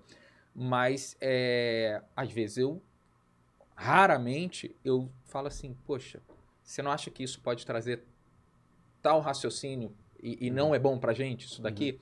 E aí, na hora, eles falam, faz sentido, eu não tinha pensado por esse lado. Então, às vezes, você tem uma percepção e um detalhe que você falar. Cara, tudo é importante se falar. Agora, vale a pena quem não conhece. Às vezes, de novo, se o cara não é desse segmento, ele talvez não tenha interlocução com a tua marca. Então, mas vale a pena entrar no arroba, é o quê? Bradmaker Brasil. Bradmaker Brasil. Entra nesse arroba que você vai ver um pouco desse trabalho que a gente está falando, como que uma empresa que atende outras empresas tem tanta popularidade diante, eu acho, muito mérito da marca e tudo mais. E aí eu queria só destacar, ainda falando de Instagram, uma história que eu te perguntei ali antes, se tinha sido sua, que eu vi, fiquei bem impactado e você confirmou. Você tinha um trabalho, você falou lá, voltando dia 1, você tinha lá você era solução para as pessoas. Então falou, pô, sou solução. Se der algum aperto, me liga. Hoje você continua sendo solução, né? Muitas pessoas dependem do seu pão ali, contam com você. Mas você chegou a, inclusive, figurar nessa parte de marketing, acho que você navega tão bem para alguns clientes. E aí você teve uma estratégia de fomentar, né, os clientes, a empresa dos clientes através de um marketing que você fazia, não é isso? Como é que foi isso? Quando a gente montou essa agência nossa dentro da fábrica, a gente fazia só Instagram e a gente tinha tempo ocioso. E a gente falou, cara, o que a gente pode fazer pelos outros? Você tem que pensar o tempo inteiro como é que você ajuda. E a gente via muitos clientes nossos com Instagram muito ruim. Então, pô, como é que o cara vai comprar se ele se ele entra no Instagram e o Instagram não tá legal? E aí a gente começa um trabalho de acionar alguns clientes e falar, ó, você quer que a gente faça o teu Instagram durante 6 meses, a gente vai te dar um caminho daquilo ali, não tem custo nenhum, só assina um contrato com a gente. E a gente começou a fazer esse trabalho, a gente faz ainda, acho que para uns 2 clientes. Hoje a demanda nossa do marketing está muito maior, mas é uma coisa que a gente, durante algum momento, a gente conseguiu entregar um trabalho, e a gente tem relatos de uma hamburgueria mandar e falar, cara, como vocês me fizeram vender mais? Então você tem que também, eu acho que a Bradmaker, uma virada nossa de chave foi a gente entender que a gente tinha que fazer propaganda do nosso cliente. E não nossa. Então, eu não me preocupo em vender pão. Eu me preocupo que as pessoas consumam hambúrguer. E aí eu divulgo os nossos clientes para isso. E eu acho que isso faz com que a gente trabalhe pelo outro também, sabe? É você ajudar. Eu não estou preocupado em vender o pão. Eu estou preocupado que o meu cliente cresça. Eu estou preocupado em entregar um produto bom para ele crescer. Claro, pra ele até porque se ser ele cresce, satisfatório. você cresce. E aí, quando você pega um Instagram de um cliente pequeno, não é para o cara comprar mais de você. É porque, cara, aquele cara tá ali ralando, tá com a barriga na chapa ali, o cara não tem tempo pra cuidar nem do conhecimento, às vezes. Como é que você ajuda? Tem tempo ocioso, cara, vai ajudar de alguma maneira. Você não precisa se tornar escravo daquilo. O mínimo período que você está ajudando, você vai levar alguma coisa boa para alguém. Então, e aí você dá uma diretriz. Segue por aqui, ó. Se você fizer isso sempre, vai ser bom. E como é que só aproveitando para acabar essa parte, vamos dizer, educacional, como é que a educação, como é que você vai lá, você cria um processo, um pão, uma receita, e a gente sabe que isso, às vezes, na ponta, cai, né? Então, às vezes você está na interlocução com um chefe de alguma rede, você fecha com ele, vocês fazem os mínimos detalhes, pô, tá perfeito o sanduíche, e a gente sabe que na ponta cai. Tem algum trabalho que você faça no sentido de instruir armazenamento, melhores práticas de uso do pão? Você tem já que você tem essa outra preocupação, você tem essa também? A gente tem um PDF, o pessoal nosso todo do atendimento é treinado para dar essas informações, né, de como armazenar e como tudo. E tem um PDF também. Então a gente tem muita coisa já pronta para mandar. O cara, quando entra pro distribuidor, ele recebe uma enxurrada de imagem, de tudo, para ele já montar dentro do Instagram dele. E de informação também Media de como Kit, armazenar. né, que você fala. Media Kit, exatamente. Então a gente tem tudo isso muito bem montado. Inclusive a gente tem um Media Kit para o cliente também. Cara, pô, como é que eu posto, não sei que tipo de foto? A gente tem uns exemplos, ó, isso daqui dá certo. E não precisa nada demais. Hoje os celulares são super avançados, você consegue tirar fotos boas. Você só tem que saber um pouquinho. E sem contar também, cara, curso. Curso para quem é de hamburgueria, tem muito curso bom também. Então, tem muito influencer hoje, né? muito. Você tem Muita gente conteúdo boa. na palma da mão. André, estamos aqui do lado de um novo influenciador digital. Né? A gente, enfim, a gente acaba ajudando ali com coisas que, de novo, você já está lá na frente, né? Mas foi o que falou, às vezes uma prática que você fez lá atrás muda a vida de um monte de gente. Cara, e modifica. Então, assim, a vida são ciclos, né? Você aqui está ajudando hoje de uma maneira e a gente pensa, cara, como é que a gente pode ajudar mais? A gente tem e isso eu acho interessantíssimo falar, não pelo lado social, mas o Brasil tem aquela coisa de que não se pode doar, né? Sim. Alimento, né? A gente faz doação de alimento, a gente é um dos maiores doadores do Mesa Brasil no Rio, e a quantidade de instituição de cego, de pessoas de dependência química que a gente ajuda é em torno de 8% da nossa produção. Então, a gente já teve pessoas que entraram dentro do nosso processo e falaram assim, putz, vamos tirar esse negócio de doação. Eu não respondi. Durou um dia, porque ela começou a ver o grupo da doação, como as pessoas dependem daquilo ali. Então, você também fazer... Cara, você tem que fazer. Você fazendo bem, a coisa vem para você, ao natural. Por quê? Porque você está fazendo uma outra coisa a depender de você também, então vai dar certo. Eu costumo falar isso, no final tudo dá certo. Tá, No final, e assim, puxando um pouco, tirando, a gente falou de educação e tal, eu acho fantástico isso. A gente participa também de alguns projetos de doação de produtos e tal, de alimentos. Desculpa, galera. Uhum. E aí agora, voltando assim para uma parte um pouco negativa da história, como é que está sendo esse aumento, né, essa inflação que a gente está sofrendo para o teu negócio? A gente sabe que o mundo tem uma guerra acontecendo do outro lado e a gente sabe que tem outros fatores também que inerentes à guerra, mas que também te impactam e nos impactam aqui. Como é que está sendo isso para você? Você está sofrendo isso na tua receita, no teu CMV ali do produto? Isso Como é que é a decisão de reajuste tá indo também? para Então, ponta? foi impactante demais, porque a farinha, que é o principal produto nosso, subiu muito. Mas, assim, e como é que se repassa isso para a ponta? Aí a caixa de papelão também, plástico, né, que é a parte de embalagem. Então, assim, a gente sofreu, a gente durante a pandemia segurou muito o aumento. Então, a gente viu, assim, a gente não conseguir rodar mais, porque a gente tem nosso fluxo de caixa para pagar o investimento e tudo. E até que a gente entendeu de que o aumento era para tudo. Então, hoje, quando você vai comprar alguma coisa, o óleo, por exemplo, R$9, o óleo, sabe? O açúcar também é um outro. E aí eu acho que a gente fez um trabalho de aceitação. E falar assim, o pão não vale mais R$1,30, vai, R$1,20, R$1,40, como era o pão, vai ter que ter um reajuste muito grande. E aí a gente fez. O que deu pra gente também base para fazer isso é que a gente está num momento de capacidade produtiva quase que 100%. A gente fez um investimento agora, vai dobrar a capacidade produtiva nos próximos 2 meses, implantando uma linha automatizada, mas no atual momento a gente estava bem no limite. Então a gente falou, é o momento da gente conseguir ajustar.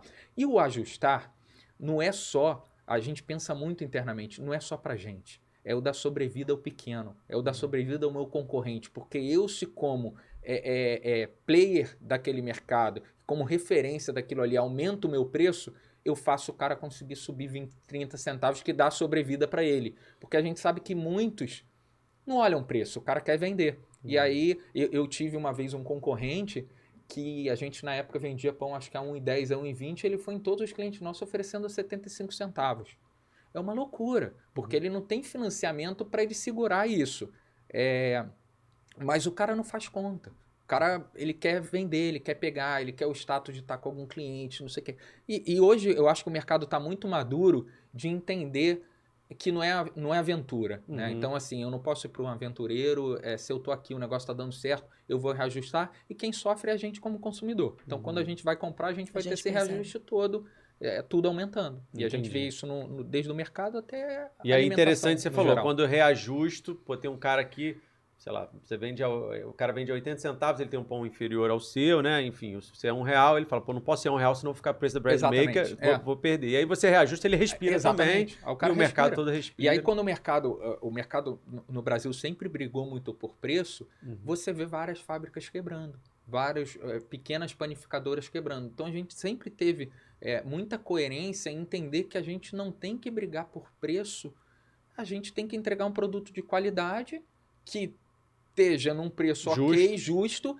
e que com isso a gente não vai sangrar o concorrente, porque a gente não quer sangrar concorrente. A gente teria margem agora para sangrar, a gente é mais automatizado, mas não, a gente quer puxar. Por quê? Porque eu quero que o cara continue, eu quero que o cara cresça. Eu sinto orgulho quando eu vejo hoje o Pretzel em um monte de panificadora, o Prime em um monte de panificadora, que foram produtos que a gente criou. Quando eu vejo a bandeja que a gente usa em outra panificadora. Se você pegar, nem bandeja de hambúrguer utilizavam.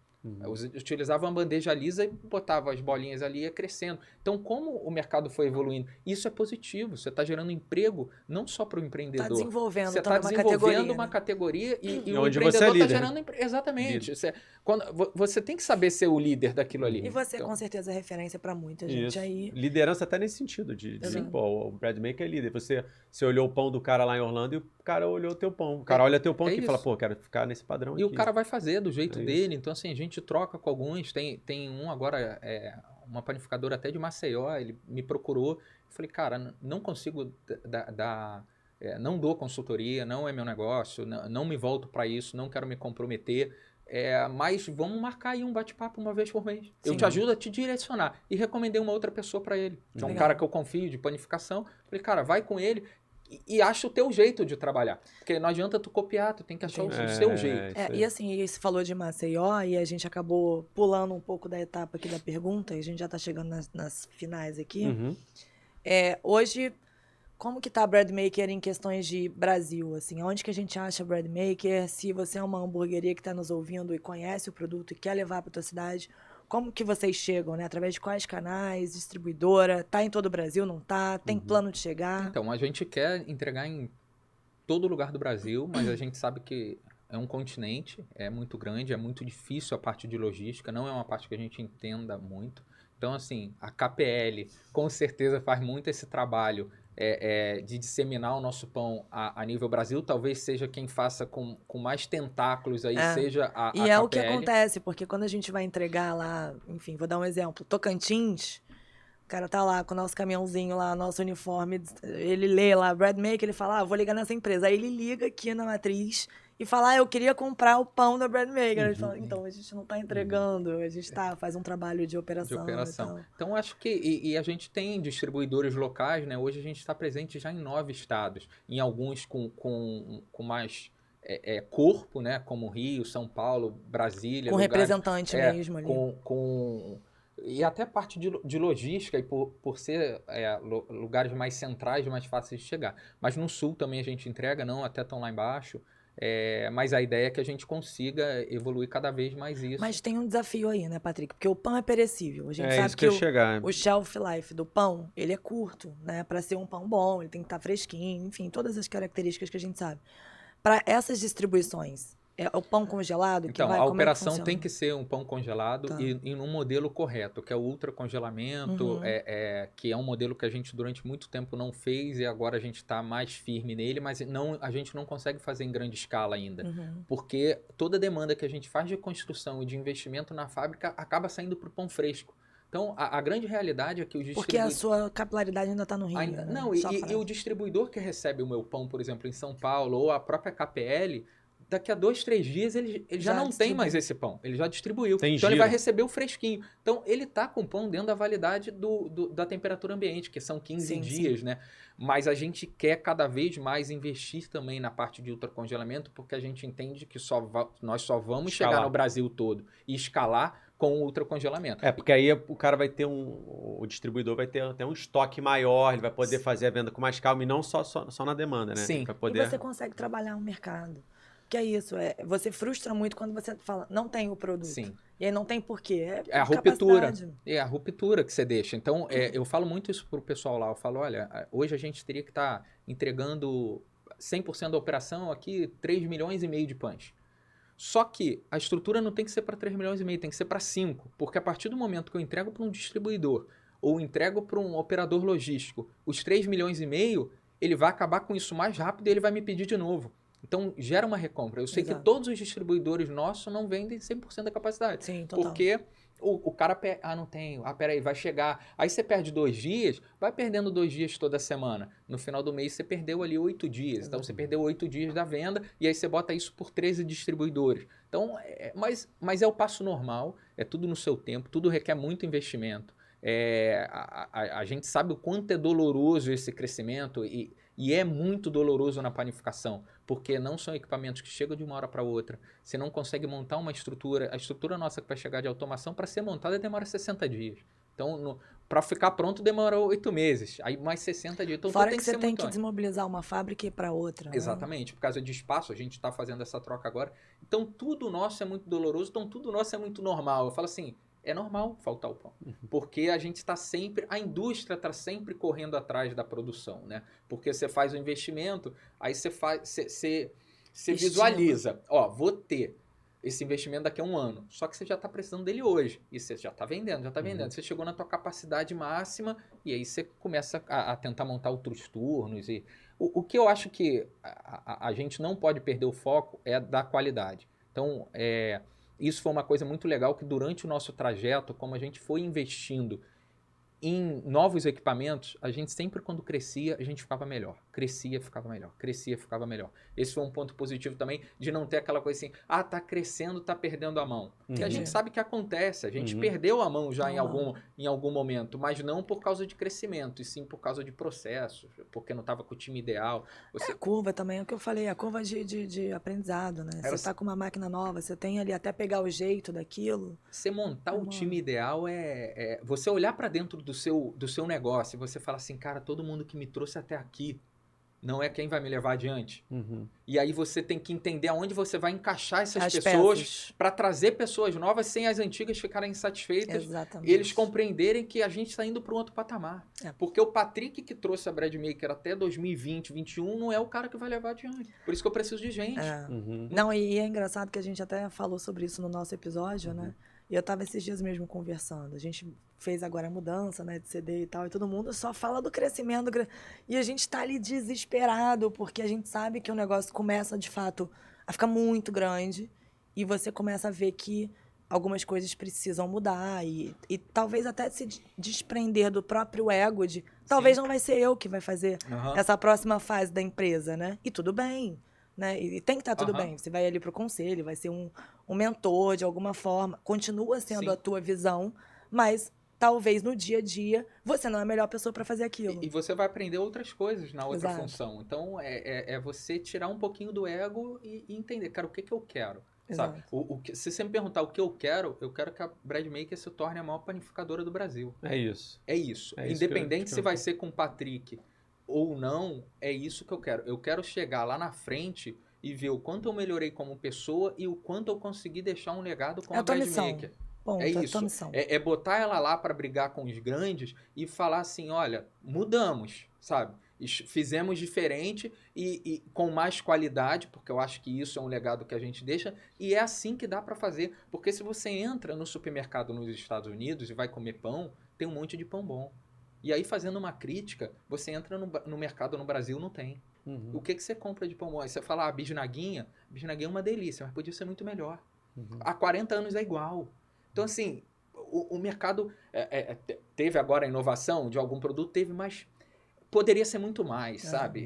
E é isso que eu acho. Eu acho que tem que ser muito mais rápido, tem que vir novidade, tem que vir o tempo inteiro, como todo mundo faz. Você pega a Fazenda Futuro, toda hora lança uma novidade. E é verdade, mas é o que você falou, assim, tem algumas categorias de produto que elas estão estagnadas por uma questão também de monopólio, entendeu? Então, assim, difícil você ter novos entrantes. É exatamente o que eu falei, vocês têm um oceano azul para navegar, porque depois de vocês tem uma grande indústria, que a gente sabe, e tem esse espaço, né? Entre a Bradmaker e a grande indústria. E essa galera, cadê esse povo? Ou então, cadê vocês também trocando, fazendo, entendeu? Acho que o mercado tem muito ainda para ser desenvolvido. Isso em vários, tá? Eu falo até do nosso também. Porque o pão é muito tradicional, né? Então a gente consegue enxergar isso muito... E talvez seja uma categoria que requer muito investimento. Sim. E aí, quando você olha para muito investimento, por exemplo, uma fábrica nossa automatizada, num próximo nível, 60 milhões.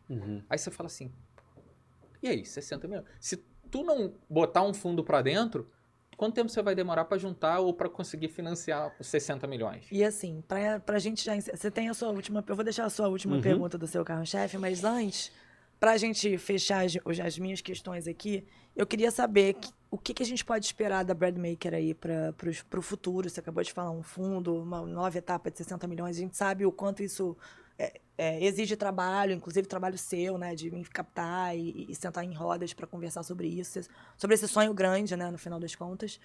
O que a gente pode esperar, assim? Eu sei que tem a nova fábrica agora, com a expansão, enfim, mas o que mais vem aí? Então, eu acho que agora para 2023 a gente vem bem forte nessa parte de automação. Então, a gente fez um investimento para 2023 ser um ano diferente, para a gente conseguir suprir essa demanda que a gente não consegue. Então, esse é o primeiro ponto que a gente quer fazer. A gente quer que a KPL faça o pedido e receba 100% do pedido, e os outros distribuidores. Cliente de venda direta sempre recebe, porque a gente não deixa de entregar, o volume é menor. Mas eu acho que a gente curtir um pouco essa nossa parte mais automatizada e conseguir chegar num outro patamar de qualidade, de falar, qualidade a gente tem, o que a gente oscila? Padrão. Então, a gente melhorar esse padrão, a gente enxergar e fazer novos números, né, aumentar o nosso número, para a gente ver qual que vai ser o próximo passo a dar.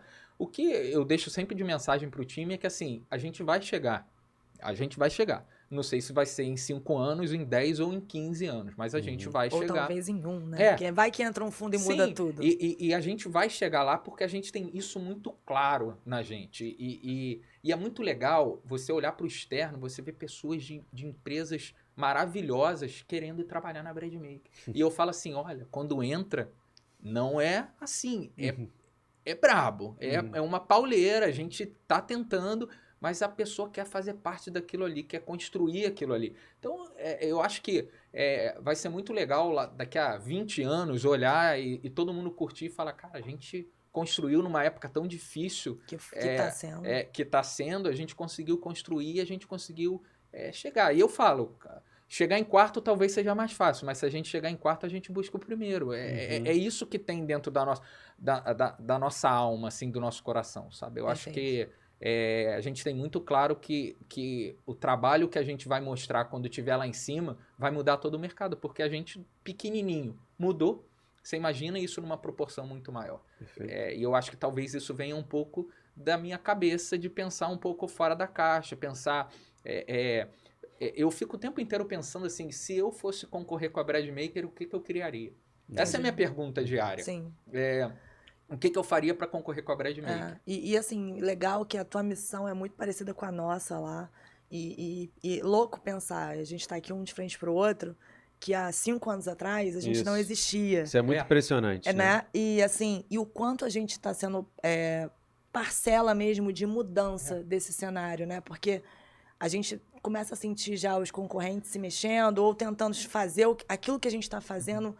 Cara, o cara tava lá, por que não fez antes, né? Então, assim, é legal você ser talvez um clique para essa galera que já tá no mercado há muito tempo, e a gente que tá aqui fazendo o negócio, o feijão com arroz um pouquinho mais bem feito, querendo, de alguma forma, achar que tá brigando, que tá... Não estamos, vamos fazer junto, mas vamos transformar isso, né? E de uma forma diferente, né? De posicionamento. Então, quando você olha assim, nenhuma fábrica faz, nem como se comunica pelo Instagram, por exemplo, né? Aí você olha assim, talvez os principais players hoje do mercado, eu já noto similaridade. Alguém falou, olha lá que tá fazendo. Sabe, coisa que... Não, o que eu tô te falando é exatamente isso, assim, eu vejo uma galera já, enfim, de peso, que atende a grandes marcas aí, fazendo o que a KPL tá fazendo. Então eu fico assim, gente, que bom, né? Conseguimos. Isso do tamanho que a gente tá, né? Aí você imagina isso numa proporção na qual você tá lá em cima brigando. Você move o Brasil inteiro. E o que eu acho que também é muito legal falar, cara, é mostrar que dá para chegar sendo honesto. Sim. Sabe? Porque eu acho que a cultura nossa é uma cultura muito malandra, muito do jeitinho, muito de não sei o quê. Então, quando você chegar lá em cima e falar assim, cara, eu fiz assim, eu tratava todo mundo bem, você vai ter relatos lá dos funcionários e não sei... E, cara, é tudo normal. Não, e o mais louco é que talvez você sinta isso também, que quando a gente fala assim, de onde vocês são? A gente do Rio. Do Rio? Impossível. Como assim? Como vocês fazem isso no Rio de Janeiro? No Rio de Janeiro o pessoal só quer ir pra praia. Você tá louco? Eu saio do escritório 9 da noite? Esse é um outro ponto, né? Como que a gente conseguiu se destacar a nível Brasil não estando em São Paulo? Exatamente. Isso é uma loucura, assim, porque o Rio é feito pra dar errado. O Rio é feito para você abrir e fechar. Então, você abre e você começa a ter problema de assalto, problema de carga, problema de funcionário, problema de tudo, aí você fecha. Ou então você começa um monte de cambalacho. Então, assim, quem sobrevive no Rio, sobrevive em qualquer lugar. Mas, assim, você se destacar sendo no Rio mas uma loucura. É uma A gente loucura. faz. Que é São Paulo. O cara deve olhar lá, né, a Brad Maker, e olhar, isso aqui é São Paulo, vamos ver onde que é aqui. Ih, Rio de Janeiro. Não, mas é muito louco. As pessoas falam isso. Mas vocês são do Rio mesmo? Tem certeza? De onde vocês surgiram? De onde vocês estão lá? Fazendo o quê? E é engraçado que vocês passaram isso também, né? Essa coisa nossa de ir para São Paulo ou deixar uma base em São Paulo, mas a gente sempre fincou que a maior fábrica seria no Rio, porque é um compromisso social. Eu tenho que gerar emprego aonde? No Rio e em São Paulo. Eu tenho que gerar emprego no Rio. Sim. O Rio precisa disso, né? E a parte nossa de governo, de tudo, deveria incentivar mais essa questão de olhar, ajudar. Né? Olhar para essas empresas que estão fazendo muito com pouco, que né, a gente está fazendo muita coisa. A gente está falando aqui em coisas de níveis Brasil, não é só particular ao Rio de Janeiro. Você está aí já em 7 estados. A gente já está fechando agora, a gente chega até o final do ano em 23, ou seja, a gente praticamente já ocupou o Brasil ali, naquela ruazinha ali no Mercado São Sebastião, e ninguém entende como que a gente faz aquilo. Não, eu lembro a primeira reunião nossa na Brad Maker, assim. Por pura e simplesmente vontade de fazer mudança nesse cenário, nessa categoria, de transformar esse segmento, democratizar, eu falo isso, assim, porque... Por que o McDonald's, desculpa as marcas, por que o McDonald's pode ter um operador e o cara que é vou citar aqui, um burguês, por exemplo, ele vai crescer, ele tem sede de crescer, ele precisa desse suporte. E o cara não atende. O cara, no início, ele tem 1, 2, mas ele chegou a 200 em um ano. Então, assim, é como que você dá suporte, impulsiona esse cara no momento que ele mais precisa. Porque ou não, ele vai receber. E é muito legal você... Quando você tem esses parceiros, você vê também quanto o cara tá ali com você. Porque, usando o burguês, que também é nosso cliente, quanta coisa a gente passou junto, sabe? Quanta coisa eles poderiam ter abandonado no meio do circuito e tem esse reconhecimento de falar, pô, é quem tava ali comigo, sabe? É quem começou. Então, você também, o ser grato é muito importante, né? Essa coisa da gratidão. E o mercado tá nesse movimento, né? O pequeno ficou médio, colaborativo. O médio ficou grande. E aí, todo mundo agora começa a olhar o médio que ficou grande. E aí começa a se incomodar, que já tem gente atendendo e tal. E a gente vai ver. E é legal a gente ver esse cenário da concorrência, porque é saudável, né? Sim. Eu acho que isso também te motiva, nos motiva lá muito. E eu acho que ficou uma grande mensagem. Eu acho que a concorrência é tudo. Agora, duas últimas perguntas que eu faço aqui. A primeira é o seguinte, você... Antes, por uma questão de necessidade, voltei lá para Santana 99, pagando o básico, que é a comida e a escola. Beleza. Naquela época, você tinha lá o que levar para casa. Hoje, essa parte está resolvida em casa, né? E aí só que você está sempre com o olhar lá na frente. Você já falou até você nem implantou o seu atual investimento, você já falou que o próximo seria de 60 milhões. Ótimo. E é perfeito você se manter com essa chama acesa, até você chegar onde você botou aqui pra gente, não como teto, mas como um grande target, que é ser importante a nível Brasil inteiro. Mas a gente sabe também que é tão importante quanto ter esse target é a gente aproveitar a jornada. É você hoje chegar e ter orgulho do que você já conquistou, que, foi um salto bizarro, da onde você veio lá vendendo salgado, né, no isopor, no carro, para o que você está hoje. E eu queria saber o seguinte, desse status que você está hoje, e eu também sempre me cobro de fazer esse exercício, hoje está muito maneiro, cara, hoje está legal. Hoje tu tem uma marca maneira aí no peito, você tem uma fábrica bonita, você vai fazer isso tudo. Qual o mais legal do que você está usufruindo hoje? Né? Porque a tua vida não vai ser legal quando você fizer um investimento de 60 milhões. Tua vida já é legal pra caramba, perto do que era. Minha vida era legal quando eu comecei lá carregando o caminhão. E o que você acha, assim, o que você poderia destacar que tá de gostoso, de diferente no Patrick de hoje, assim, cara, no presente? Eu acho assim, ontem eu tava falando isso com a Carla na volta pra casa. Curta a jornada. Como eu tenho saudade do início da fábrica. E nunca mais vai acontecer. Aquele início...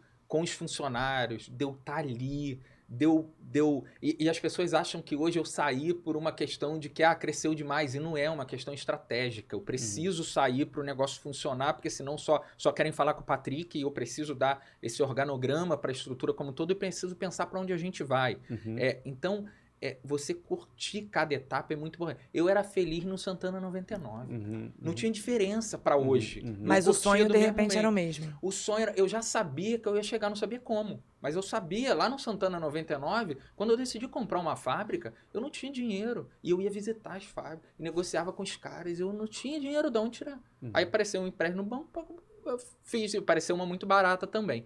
Mas assim, você curtir cada etapa, tudo é bom, cara. Tudo... E o que é legal dessa etapa de hoje? Por exemplo, hoje você fala qualquer dono de hamburgueria grande ou um chefe, você senta com um cara, você fala que você quer marcar uma hora com ele, esse cara te atende. Isso é legal, né? Antigamente não era, né? Sim. Fala, pô, quem? Patrick, Brad Pitt? Hoje você é mais requisitado. Então, eu acho que... você tem curtido mais nessa fase atual, assim? Cara, eu vejo também empresários que viajam, pô... Meu sonho é ter um dia e falar, pô, vou fazer uma viagem só pra estudar café agora, ficar 2 meses, sabe? Esse tipo de coisa, assim, né? O que tem acontecido que você acha legal, assim? Então, eu sou muito low profile, né? Eu sou muito quieto, assim, eu tenho minha rotina, mas, assim, eu acho que você se tornar referência naquilo ali, eu acho que é uma coisa que eu curto muito hoje, assim, apesar de eu não participar tanto, não me expor tanto, mas quando você consegue ajudar, quando você consegue dar uma diretriz, e eu acho que isso a longo prazo vai aumentar, tá? Eu acho que existe um propósito aí do Patrick, não empresarial, porque eu acho que ninguém inventa a roda. Eu acho que vai ser muito mais, talvez, mental. Multiplicador, né? Um multiplicador de como você tem que pensar, como você tem que agir, como que tem que ser essa diretriz. E eu acho que eu estou num momento muito de maduro nisso, sabe? De autoconhecimento. Então, eu curto essa minha fase, talvez, muito mais consciente do que eu tenho que fazer e como que eu tenho que seguir do que foi em 2017. Eu acho que são pessoas muito diferentes. O cara do Santana, o cara que começou a fábrica, o Patrick de hoje, e eu curto todas as fases. Sejam os mesmos, mas a proporção é diferente. Né? Mas você já está mais setado a como você absorve. O entusiasmo é o mesmo, mas hoje ele talvez se sinta mais pleno e confortável diante de tudo que ele já viveu. Sim, então hoje você tem a calma de... Uma coisa perfeita, agora que você levantou a bola, eu me lembro que a Carla fez o primeiro investimento na Bread Maker, e era um dinheiro que ela tinha juntado, e gastou o dinheiro todo, e eu no primeiro ano, eu falei, será que essa porra vai dar certo? Será que pão dá dinheiro? Isso não dá dinheiro. Eu já tinha feito 230 mil em uma. Não fechava a conta. Tava fazendo 100 e pouco já na outra. Não fechava a conta. Eu falei, cara, será que isso vai dar? Será que eu vou conseguir girar? Que loucura. Sabe? Então, assim, hoje eu sei que você consegue viver daquilo ali. Sei o quanto é difícil você produzir pouco. Aquela coisa assim, você ser pequeno às vezes é bom, porque você tira o seu dinheirinho. Aí você ser médio, talvez naquele meio do caminho pra caramba, porque você investiu demais. Aí você começa a crescer, você fala, opa, até os bancos, os financiamentos te dão mais oportunidades, né? Então acho que eu tô mais seguro, né, do que eu tô fazendo agora. Viajar ainda... Faria de novo. Faria de novo, e eu acho que não é uma coisa consciente. Eu acho que a vida te põe pra fazer. Você deve sentir isso na KPL. Assim, e o que eu ia falar aqui, eu lembro da gente na reunião, e eu lembro a gente conversando coisas embrionárias, sabe? E olhar hoje para vocês, assim, participando da feira, já o posicionamento de marca, olhar o LinkedIn, eu falo assim, cara, isso é fantástico. E eu sou muito contra a idolatria, né? Não é uma genialidade do Patrick, não é uma genialidade da Carol. Cara, é natural. Isso daí tem que acontecer. É intuitivo que você vai recebendo, e você tem aquele otimismo que nasceu com você, né? Isso você tem. Então, assim, eu faria tudo de novo sem sombra de dúvida. O que eu falo muito, eu não sou daquelas pessoas que erraria tudo de novo, não. Eu faria muita coisa diferente. Tomaria decisões diferentes, principalmente decisões que talvez não fossem tão corretas de ter tomado. Isso eu tomaria. Mas é o que trouxe a gente até aqui, né? Então... e deve ser bom também comprar uma máquina cara, né? Falar, pô, comprei uma esteira, não sei o que, né? Não, tô falando, a nossa vaidade. Teu dinheiro tá todo nisso. Então, assim, você olha, você fica olhando, tem gente que fica olhando um carro, uma casa, tu fica olhando assim, a esteira, puta, comprei esse negócio aqui, é muito chegamos bom, aqui, né? Porque faz muita diferença. Aí você olha, o que os grandes já usam, né? O grupo automático, aí você fala, putz, compramos. Cara, tô chegamos. falando, pra quem tá começando, às vezes, você botar um ar-condicionado dentro da cozinha, você fala assim, pô, meu irmão, tô em outro patamar. Minha cozinha tem ar-condicionado. Tô falando sério. O cara trabalha no calor, suado, o cara tava ali. Subir na vida. Cara, botou um ar-condicionado dentro da cozinha, fala, minha cozinha é climatizada, irmão. É isso. Minha hamburgueria. Pô, olha Isso só. Comprei o cara começou na garagem de casa. Você falou, pô, comprei um ultra congelador, você tá com passo industrial, mas um cara comprar ultra congelador, mesmo que na pequena escala vender um negócio congelado, uma seladora pra secar, é isso que você guarda no coração, né? Não? Eu demorei 6 meses pra comprar a paleteira. A paleteira é a curtinha, né? Aquela que a paleteira eu demorei 6 meses, era R$2.000. Eu não tinha dinheiro pra comprar. Então assim, hoje você consegue fazer isso tudo com fluxo de caixa da empresa. E é muito o que a gente pensa. Como é que a gente faz a conta, né? A gente faz assim, tá sobrando? Tá. Tem espaço para crescer? Tem. Então vamos, pega o financiamento. Vamos fazer. Tem que pagar aquilo ali. E aí a gente tem que ter o fluxo daquele crescimento. Já desandou em algum período? Desandou. E aí você tem que dar uma rebolada e de um lado para o outro e botar para crescer de novo. Porque é isso. Aí entra a habilidade do empreendedor, que só a gente sabe na hora que bate. A gente tem que rebolar e fazer. Mas é fazer conta, cara. Dá para pagar o financiamento? Beleza, então vou pegar e vou fazer e me garanto que eu vou vender. Isso é importante. Então essa segurança hoje a gente tem. Muito bom. E aí, a segunda pergunta que eu faço, a primeira foi essa, com esses desdobramentos todos. A última é, quais são os carros-chefes lá da Bread Maker, então, né? Pode ser um carro-chefe seu, do produto que você mais gosta, que você bota debaixo do braço e leva para casa, né? Na sexta-feira. E também do que responde por vendas, assim. Cara, hoje você já até deu um cheiro lá atrás do share. O brioche é disparado o produto mais procurado. E isso é muito legal porque se você pegar, antes desse boom de hamburgueria, o que se consumia de pão de hambúrguer era o pão de gergelim. Né? E o pão de gergelim hoje, ele até tem na curva ABC nossa, ele tem ali uns 5% de participação, mas o nosso pão de gergelim é um pouco diferente, ele é pintado. Então ele fica até mais bonito e tudo. Mas o brioche, em termos de sabor, a gente chegou num ponto ali que a gente nunca tentou aproximar outro produto. Porque a gente acha que foi o estalo que... Cara, é o seu produto estrela. É o produto estrela. Mas em todos os formatos ou pão de hambúrguer brioche? O pão de hambúrguer brioche é o produto estrela. E aí a gente fez a experiência no varejo com Zona Sul. O produto estrela do Zona Sul é o brioche grudadinho, que é aquele briochezinho para lanche. Que é a mesma receita dele. Então você vê que também na gôndola do supermercado acaba sendo produto. Você abre o pacote dele, você já sente cheiro. Ele é diferenciado. O australiano é maravilhoso também, que é um produto nosso que vende muito. Só que o australiano é mais particular, né, para determinada receita. O brioche você come ele com manteiga, você come ele sem nada. Eu comprava um seu de smash também, que é um mais baixinho, mais densozinho, mais achatadinho, né? Ele tem uma gramatura menor e ele fica mais achatadinho. Que antes a gente só tinha o Classic, que era o tradicional branquinho, e a gente lançou o brioche de hot smash dog também. Eu comprava também.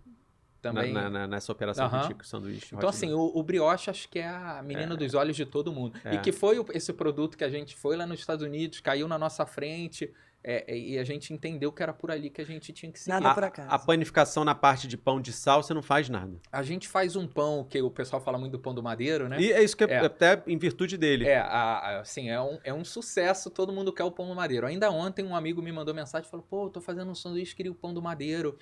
Não é nossa expertise. Nosso produto, nossa fábrica inteira é para fazer o pão de hambúrguer que leva açúcar, que é o pão doce. Exatamente. E isso faz diferença, principalmente no forno. O vapor, tudo faz diferença. Então não é uma expertise nossa, não chega a 0,5% da nossa venda. E outra particularidade, o Madeiro montou a estrutura deles para aquilo ali. Então eles têm um forninho de pizza em toda a operação deles que eles passam 3 a 5 minutos ali o pão. E aí fica com aquela crocância. Conservação diferente, Na tudo fábrica diferente. deles em Curitiba, eles são especialistas em fazer aquele pão. Eles fazem o do Jerônimo depois. Mas antes eles faziam 100% o pãozinho de sal. Então assim, de novo, você ser especialista no que você se propõe a fazer, te dá o caminho. A gente montou para vender brioche australiano. A gente vendeu outro porque precisava de dinheiro. E aí a gente depois decidiu não tirar. Vamos manter. E aí você tem um portfólio grandinho. Agora, se fosse falar, eu sei que ser de novo, vamos ser bom, fazer bem o que a gente faz bem, né? Vamos ser o melhor nisso. Mas tem outros caminhos, não para agora, mas tem ali separado algum produto que descolhe um pouco disso? Tem assim? Muita coisa, assim. Para doce, para bolo, é para quê? Eu tenho muita vontade de trazer croissant bom, de falar, porque é outra coisa que a gente viaja ou que a gente vai em padaria e em cafeteria, a gente consegue comer um croissant bom, mas a gente vai no supermercado, é muito difícil achar. Você acha em pontuais, assim, no Zona Sul você acha, mas é muito difícil. Então, trazer um croissant bom, eu tenho vontade. Trazer um pão de forma mais para um estilo Petrópolis, mas que seja uma coisa usual também. Uma coisa mais alta. Mas também usual para o dia a dia. Porque é um que eu subir consumo. Muito ticket. Porque é um também que eu consumo quando vou lá fora, porque tem um bem parecido. E Até aí, com brioche você consegue fazer. Com brioche você consegue fazer. Você vai ter uma adaptação ali na receita, mas você vai fazer pô, imagina você ter aquele pãozinho ali para botar a torradinha, e fininho mesmo, talvez nem mais grosso. Então, tem esse projeto, mexer também na linha de bisnaguinha, trazer alguma coisa, e uma linha Clean Label também. A gente tem um projeto já, a gente tem uma marca da Clean Label, a gente nunca botou porque não consegue produzir. Como é que eu vou lançar se eu não consigo nem produzir o que a gente tem? Então, olhar para uma linha Clean Label para trazer uma saudabilidade, para mexer com o mercado. Falar, olha, é Clean Label e é gostoso também, então vamos mexer nisso daqui, trazer uma novidade. Eu acho que também faz muito sentido. Eu falo que assim, a gente faz pão de hambúrguer porque é a nossa especialidade, mas conforme a gente for crescendo, com certeza a gente vai aumentar a linha de espero produção. aí que na nova fábrica aí, nas que vão vir, vocês com certeza vão conseguir colocar esse carro na rua aí facilmente. Não, com certeza. E você, quando tiver daqui a 20 anos aí estudando empreendedorismo, vai falar, caraca, tem uma entrevista do Patrick que eles nem faziam para supermercado. Hoje em dia eu só como esse pão no supermercado. Nem fazia, era só pão de hambúrguer. É muito legal ver essas histórias assim, de trás. E hoje a internet deixa isso lá gravado. Tá lá o legado. Fica lá. A gente tem um primeiro vídeo foi os caçadores que fizeram na fábrica, assim. Você vê, eu até sem uniforme. Casal, né? Aí você olha dentro da fábrica, eu sem uniforme ali fazendo a produção e tudo. E você vê, cara, como é. E é legal porque fica. Outro dia, meu pai me mandou uma foto. E aí eu falei, pô, não tem mais foto lá de onde a gente morou, não? Porque você quer reviver aquilo ali. Só na época não tinha internet, então não guardou. Você tem uma foto do local. Hoje não, hoje tá em internet. Eu lá na empresa, eu fotografo tudo, a gente comemora as pequenas etapas ali, porque depois você olha aquilo, vai te dar essa saudade, você tem como lembrar. É muito legal. É muito bom. Gente, maravilhoso. Obrigada, Patrick. Obrigado, foi excelente aí. Prazer. Falou, obrigado tava com medo aí de falar, falou tudo, entregou tudo. Obrigada, André. Muito bom, realmente. A Marina vai deixar os arrobas aí de Bread Maker, de Patrick e Perfeito. tal. Tem alguma frase final que você queira deixar pra galera aqui? Ou uma dica de livro? A gente aqui gosta muito de... Então, eu não sou... E acho que é importante falar isso. Você tem que se adaptar ao que você faz. Eu não sou um cara muito de ler, mas diariamente eu vejo conteúdo do YouTube. Então, assim, você se propor... eu acho que você ter referências como pessoa, eu acho que o Patrick é a junção de várias pessoas que passaram na minha vida. Então, eu olho a Carol e falo, pô, a Carol tem isso de legal, deixa eu pegar. E hoje você tem muita oportunidade disso no YouTube. Sim. Então, você é fã de alguém, você, cara, olha aquilo ali. Não existe a idolatria, né? Aquela pessoa, ela tem uns defeitos dela também por trás, mas tem muita coisa para te trazer. E vai se mudando naquilo ali. Eu tava agora eu fui a Minas de carro, e aí eu botei um audiobook lá. 3 horas de livro. E aí você se adapta naquilo ali, absorve aquilo ali. Então, é você achar o teu canal, né? O que você faz. Eu acho que isso é o mais importante. É isso aí. Obrigada, gente. Vamos ver mais sobre a Bread Maker aí. Aguardem os próximos capítulos. Obrigado, tchau, tchau. Até a próxima.